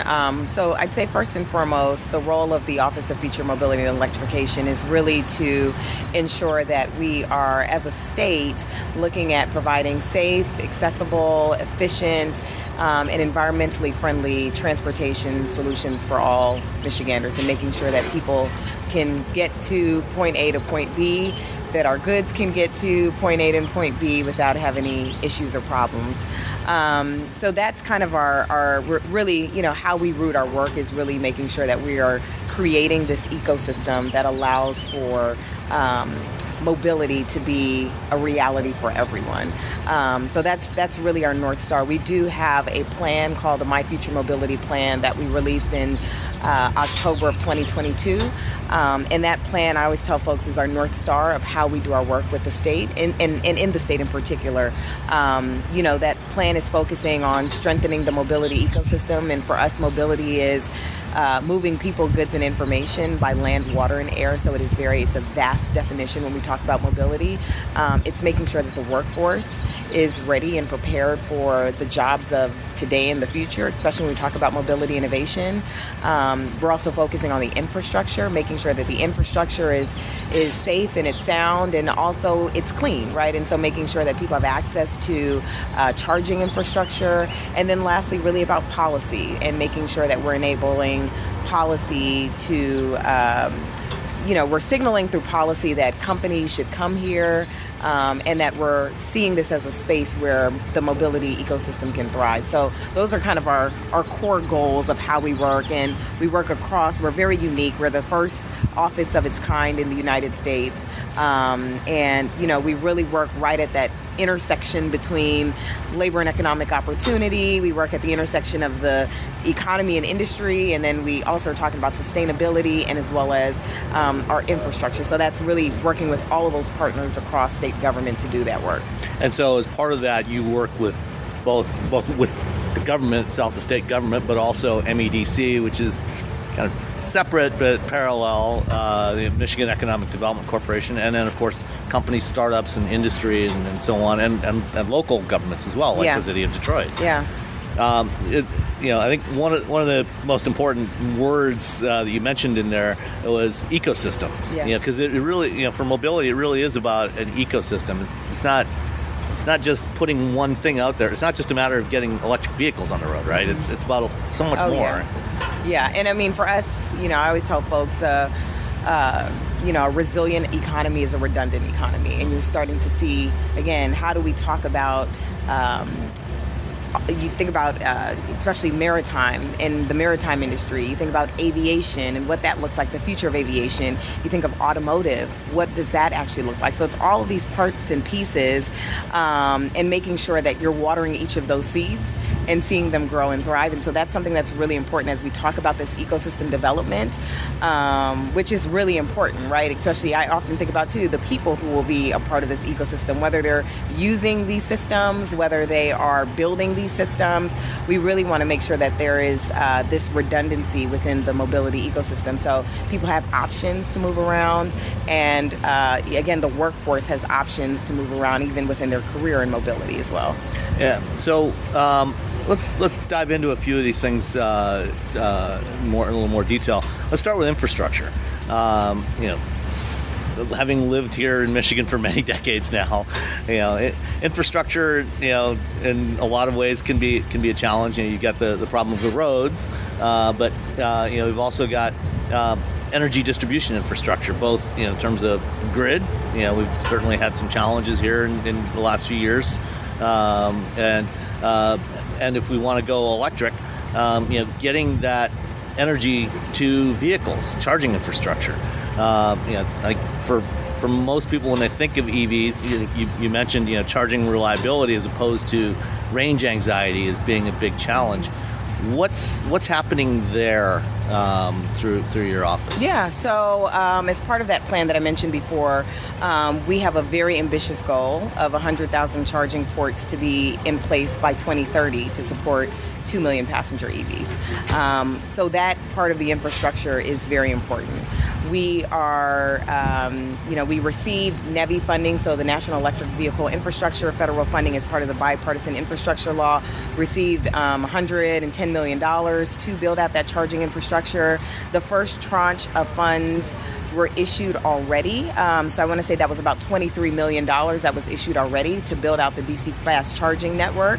From the state to the charge point operators? To the charging operators, okay. Yeah. So that first tranche, and they're going through the second round now. So that's, we're taking those funds and continuing to disperse those to companies who will be building out the charging infrastructure. So that's something that's really important as we think about the needs for the infrastructure. I'd say, we're also talking about innovation even within the infrastructure itself. So we do have the first wireless charging roadway in the country that's located on 14th Street in Michigan Central, in the Corktown area. And so, again, this is another strong example of how we're even thinking about not only creating places for, again, thinking about standing infrastructure that we know right now for charging, but also how we might use our roadways as kind of these future pathways for charging infrastructure. So our road network being almost like a cloud in many ways, a smart system that's allowing vehicles to talk to the infrastructure and as well as charging batteries at the same time. So it's really exciting to have projects like these because it's really important when we think about the infrastructure. But we know it's important. We know that Michigan is I'd say one of the assets that we have is because we have a diversity when we talk about our climate. It's a great place for people to think about what might the future solution be around, maintaining infrastructure, especially when you have cold weather, and the challenges that come with cold weather and with ice, right? And so all of these different parts and pieces. But also we have a number of different research institutions and testing sites throughout the state where people who literally can come and test battery technology on these types of tracks throughout the state. And so I think that's really cool because we're now having this dialogue and conversation about bringing in innovation to a place where you can actually figure out how do you test autonomous operations when it's cold? How do you see how the battery is performing under really cold temperatures? How might we start to think about the actual the road itself and making sure that we're thinking about maintaining that infrastructure and using smart data to help us understand where might there be a problem today? How long do you have to fix it until it becomes a bigger issue? So really being very specific about pinpointing a number of those issues. And I want to get back to a bunch of that. The NEVI funding. I just saw a report yesterday that nationwide there's only a handful of sites, NEVI-funded sites, that have been deployed yet, that are actually operational. What is there anything you can say about what's taking so long to get these sites deployed? I think we're moving as quickly as possible. I'd say that first and foremost. I think as companies are applying for these funds, we have to think about, again, who's going to be able to be the best, partner and company here to deploy this infrastructure, making sure that, again, from a grid capacity and making sure that our utility neighbors as well, because they're partners as part of this dialogue and conversation, that they have the energy to support this need for the DC fast charging. So it's making sure that this is a fully coordinated effort in many ways, and that takes time. But that's not to say that, I think it's not to say that we should look at this as it's not working, but it's moving according to how it should be, by bringing together the right folks and making sure that once you get, you have your funding, which is great, utility partners, here's the full network of these clean fuel corridors, here's where we're thinking about making sure this infrastructure is needed and phasing that in so that you can get the utility providers to provide the energy that's needed to support the demand for energy at DC fast charging stations. And one of the challenges, I think a lot of people like the concept of DC fast charging, getting it closer to the gas station model of adding energy back into your vehicle. But it's also a very costly solution. And for a lot of consumers, it may not be the most it's certainly not the most cost-effective way to put energy into EVs. Level 2 charging, and I think you mentioned you even charge your EV just from a 120 volt outlet. I'm level 1. And that if you have a short drive, if you don't drive very much, that's a great solution. Level 2 charging, is a little bit faster, but in a lot of areas, people don't have the option. They live in places where they don't have dedicated off-street parking. So how do we get how do we get more level 2 charging out there? Is your office looking at solutions for how getting more level 2 charging out into the public? So that obviously puts less strain on the grid, more cost effective. The chargers are a lot cheaper, and it's closer to home. And you get back to that idea of people start their day every day with a full charge. Yeah, I think I want to acknowledge we have something called the Lake Michigan EV Circuit, and essentially this is a consortium of a number of states along Lake Michigan. There is 1,100 drivable miles along Lake Michigan, and making sure that we have seamless charging experiences for those who are driving along Lake Michigan. So really, again, this compact in many ways with a number of different states within the Midwest who are saying, yes, we want to make sure that no matter where you are, you'll have this seamless experience, is something that we were already doing before and we're still continuing to do. And so we've already made those investments, and that ranges from level 2 charging infrastructure to DC fast charging.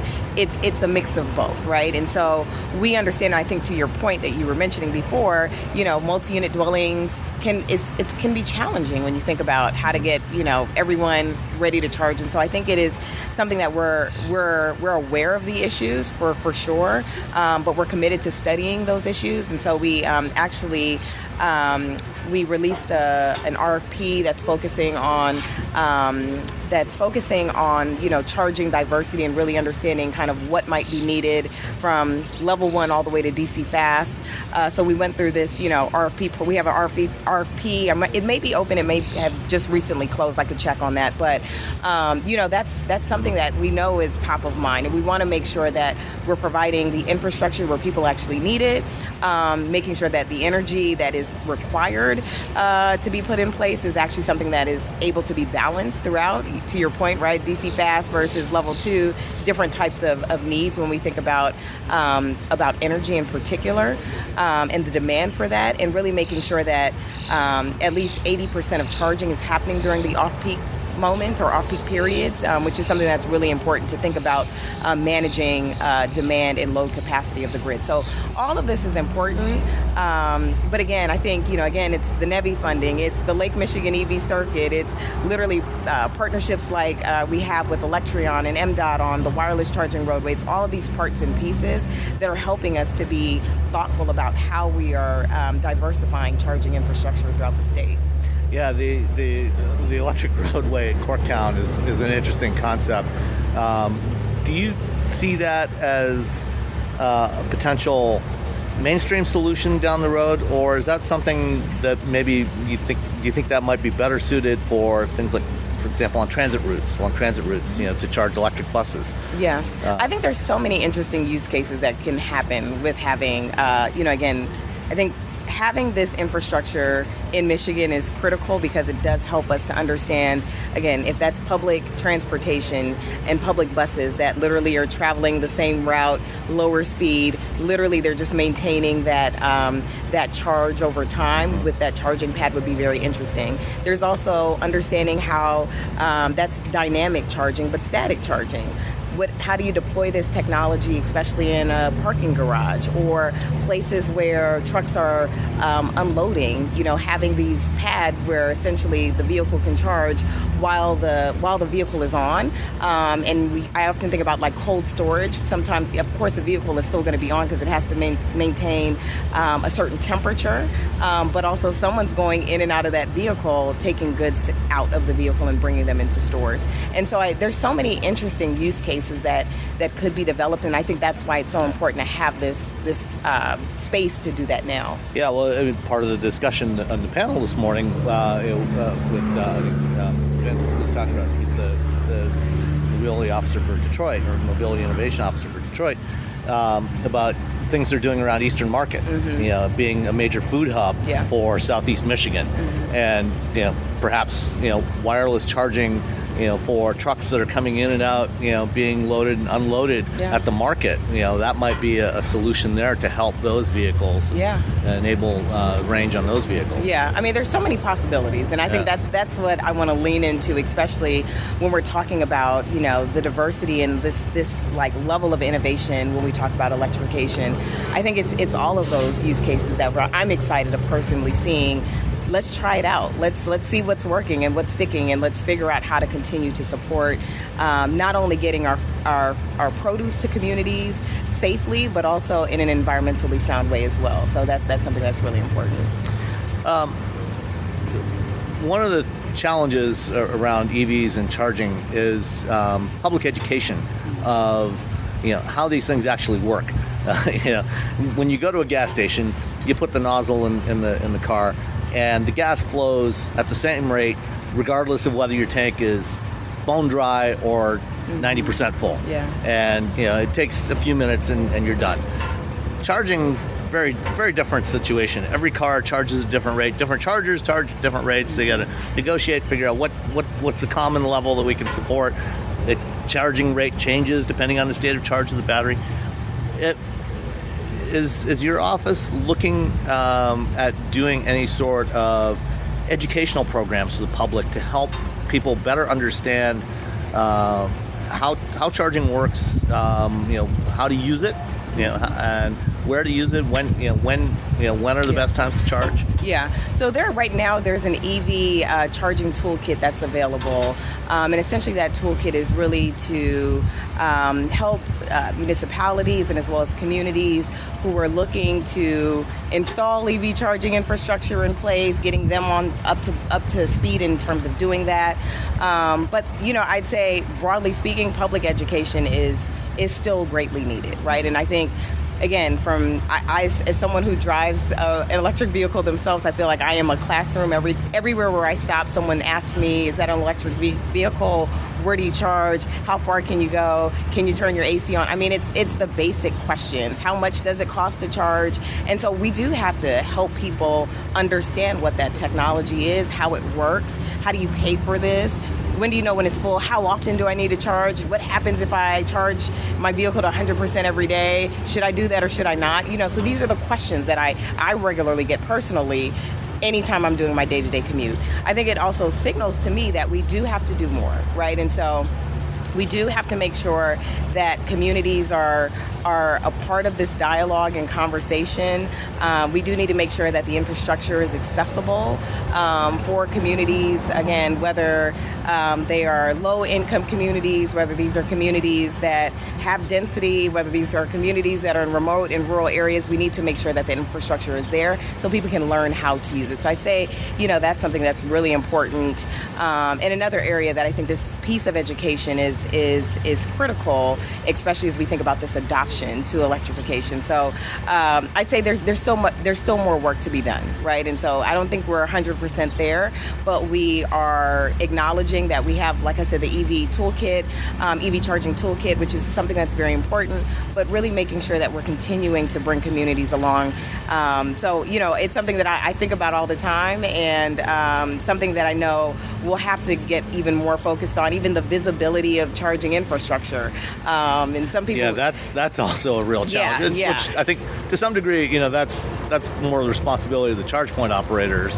I mean, even when you're driving along the highway. Yeah. I mean, how often do you see EV charging like never. a sign? Right. Yeah. And so how would you even know? Even when you are right next to it. Oh, yeah, unless you are literally right next to the chargers. I mean, I know, I've driven EVs up to Traverse City, and and many other places. You drive down the road, you see 40-foot high signs for gas stations that show you the price and show you where the gas station is. Trying to find a charger in the middle of a Meijer parking lot, on a busy afternoon, when it's surrounded by parked cars all around it. It's like, if you don't know precisely where it is, that's a challenge. Oh yeah, I mean, and I think that's something that. I think we're aware of those things, right? And I think as more people experience and use, and I talk to other people who I use charging infrastructure pretty much very regularly, right? I have so many apps that have, directing me to different charging companies. But, I talk to people and I'm like, how did you find this charger? Did you have a hard time finding it? And people will tell you different things. How do we start even thinking about having trash cans next to the charging infrastructure? If I had to eat a meal in my car, now that I'm charging, it'd be great to just discard my waste somewhere, right? And so it's like, all of these little parts and pieces which are so important to making sure that we are creating user experiences for people. And I'd say, especially as it relates to like national parks in particular, there's Polaris, which is electric vehicle charging. Yeah, they're doing a program this week with some media in the Upper Peninsula. Yeah, so you have like companies like Electric Outdoors and Polaris that's actually thinking about, how do you bring charging infrastructure in an outdoor setting, right? And especially at our national parks or wherever you may be, right? And so how do you start to think about that type of infrastructure and solution that's pretty easy to drop and deploy?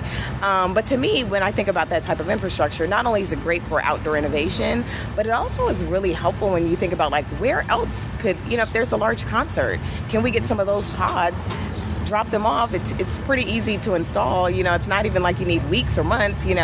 set it up and get Yeah, like people imagine if you had some of those around Michigan Central this afternoon when wherever you may be. who knows how many tens of thousands or Yeah. hundreds of thousands are going to show up for this concert. Yeah. But I mean, I will say in the Bagley parking hub, there are a number of different DC fast charging stations available or charging ports available. So, again, but it's just so interesting as we think about like solutions that you can literally pick up and drop off to different places.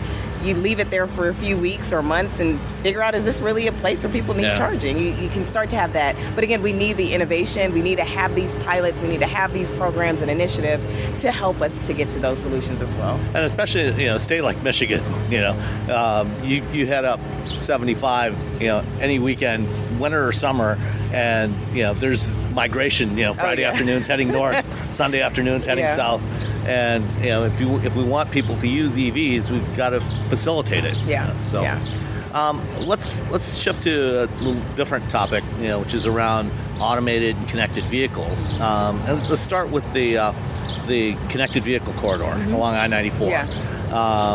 What's going on with that? Can you tell us a little bit about what that is and what's happening there? Yeah, so essentially along I-94, and if anyone has been traveling along there, you might have seen the lane was closed for a while, but now it is open. So the first 3 miles of the lane are open for testing. This is in partnership with Cavenue and MDOT, and we're really focusing on understanding how connected and autonomous vehicle technology could work. So testing is allowed during the off-peak hours, and there's signage, of course, to make sure people know that the lane is being used for testing purposes, really with the goal of understanding how a dedicated lane would function and how to work, how to exchange this real-time information between, the vehicle that's ahead of you, the vehicle behind you, where might there be places where harsh braking might take place, how do you alert the rest of the drivers who are behind you as well.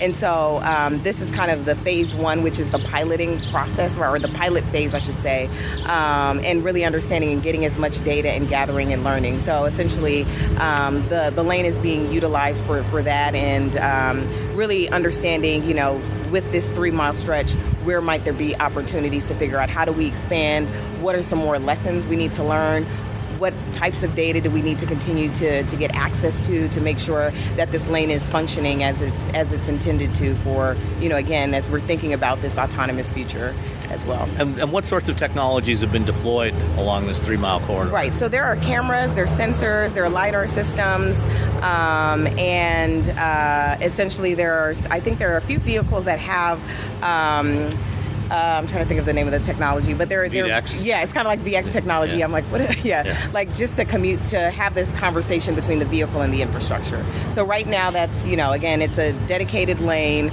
If you're driving along I-95, you'll see the barrels next to the lane, or not the barrels, excuse me. There's these little bollards. Yes, bollards next to the lane, and essentially there's you can see this full stretch. So a number of different cameras and sensor technology and LiDAR systems. And I believe that they've also paved that lane with different material. Yes, they did. Higher grip, higher traction? Yes, yeah. So they did. I'd have to look to see what the actual type of material that was used for that surface paving of the roadway, but to really ensure that it is able to, whether it's raining, whether there's light snow or anything like that, it's still able to capture all of the data points needed to communicate with the vehicles. And long term, if that does, I was at the original announcement in 2020, which happened to be down at the train station, and they talked about having this corridor all the way from Detroit to Ann Arbor, at least.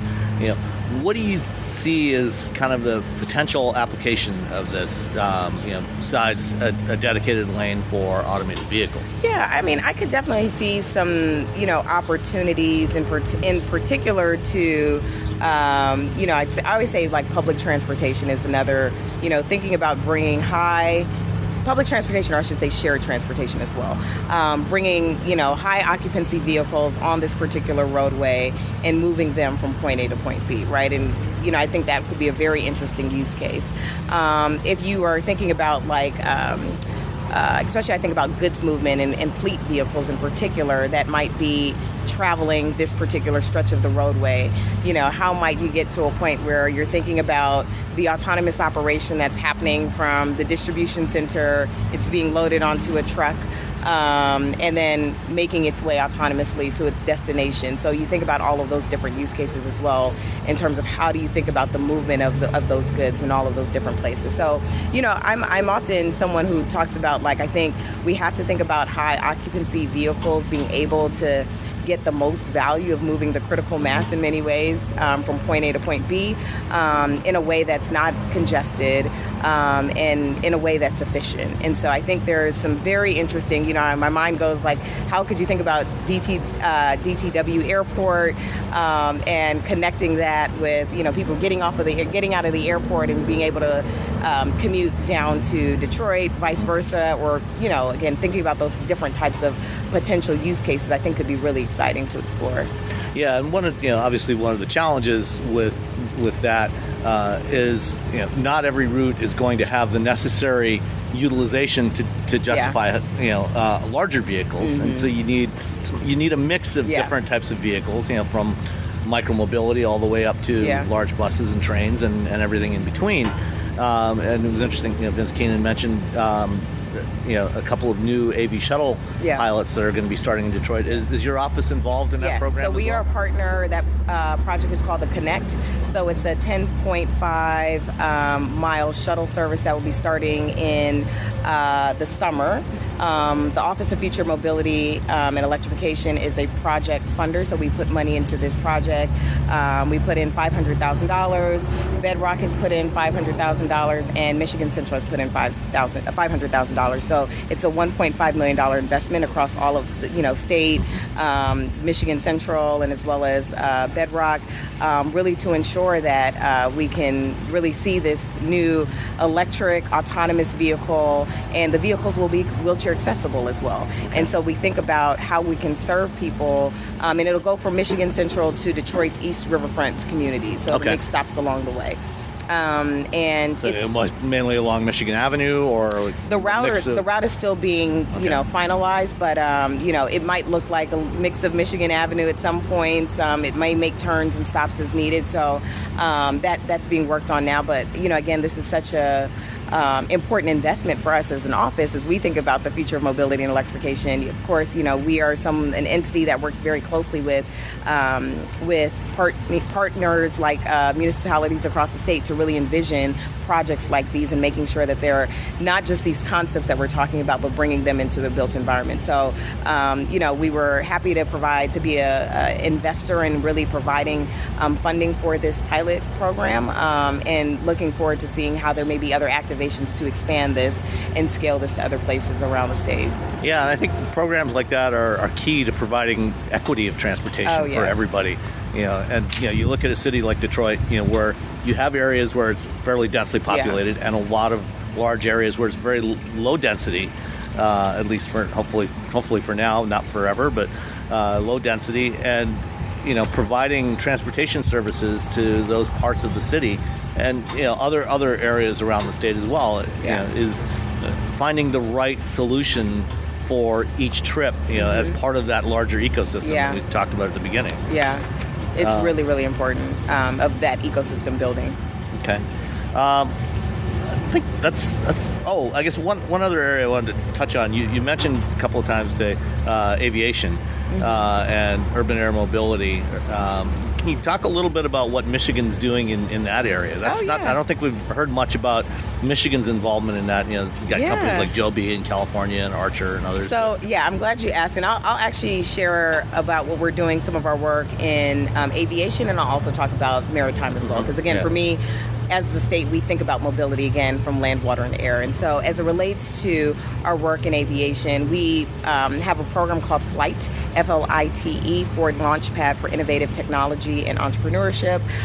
And that's a program that we have that's located at the Gerald R. Ford Airport in Grand Rapids.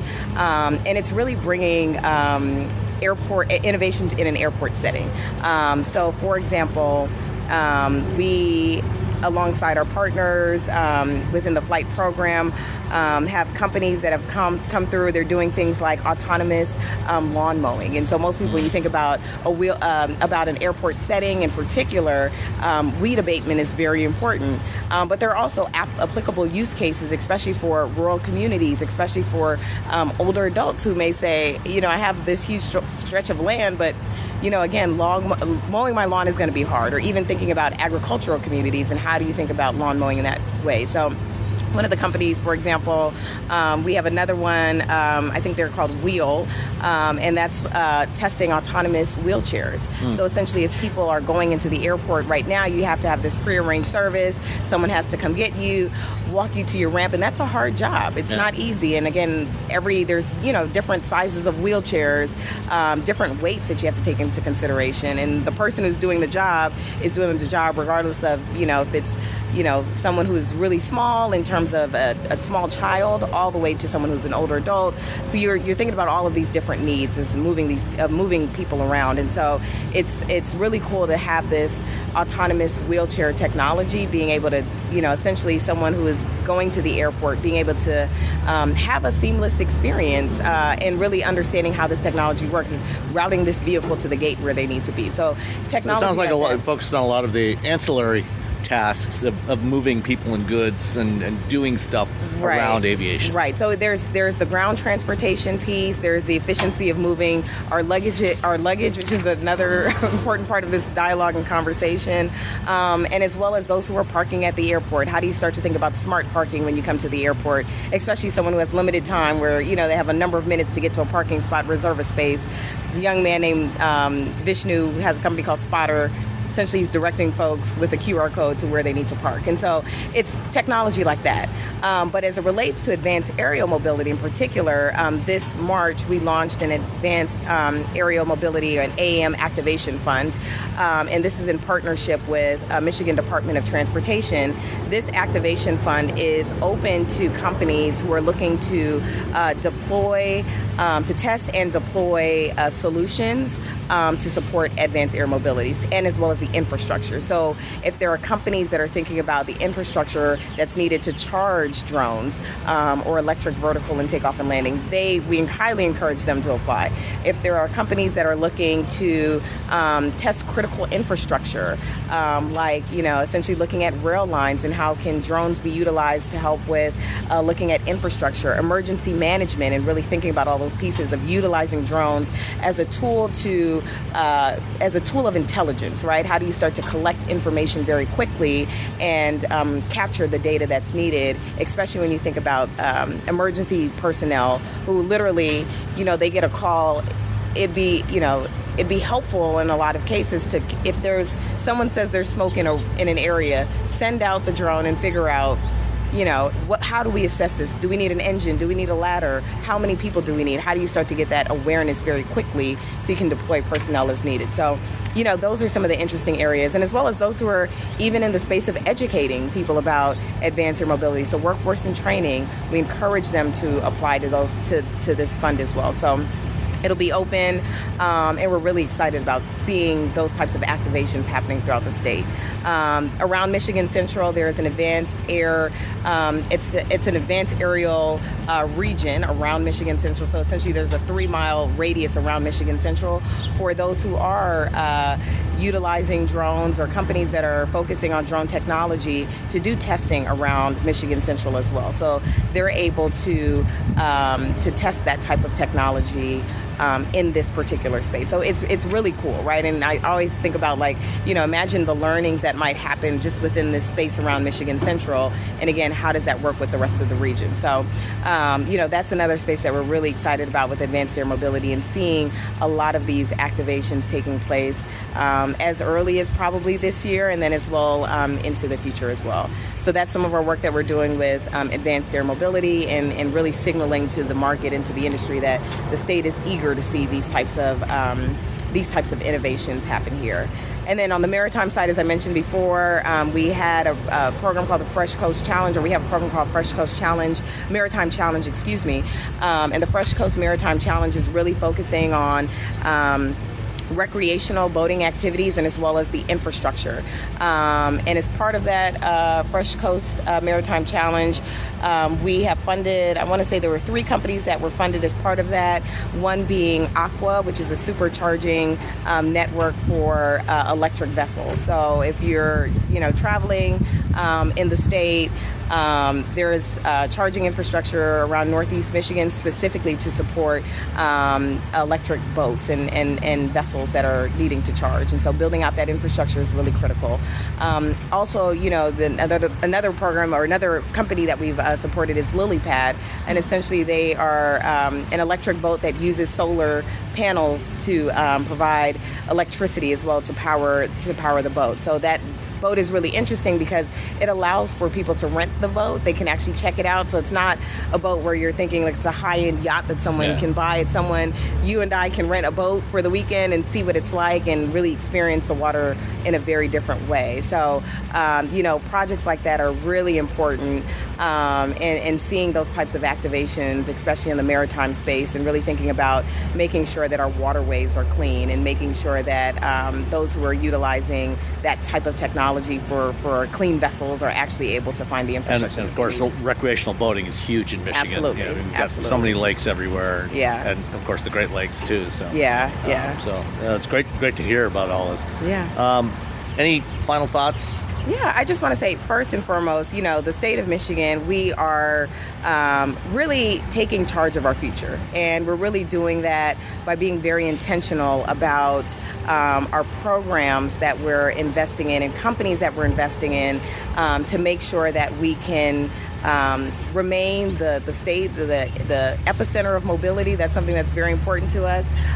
But we're really, this is really the genesis of innovation, right? And so you can't talk about mobility anywhere in the United States without starting this conversation in Michigan. So really, this is the genesis of innovation. And really, this is an opportunity for the mobility revolution at this point, which I think is just so exciting to be a part of. Again, we have a number of different grant funding programs. I always encourage companies, no matter what size you are, take advantage of all of the different resources that are available. We have a prototype grant program for anyone who is a maker. We are a state of makers, and we want to continue to see our state thrive, especially as it relates to supporting makers. So we do have a prototype grant program available, which is great for companies to apply to. We have a new fellowship program that we'll be launching this fall for recent college graduates to be a part of this mobility dialogue and journey. But really, we're really, charging ahead with our future. The sky is no longer the limit for us, and we're really, very intentional about all of the work and the activation that we're doing. Collaboration is going to be key here, and so really making sure that we are, collaborating and partnering to make sure that we can make this vision a reality for all. So I am excited about that. All right. Well, I'm excited too. Thank you very much for your time, Justine. It's a pleasure to talk to you. Yeah, likewise.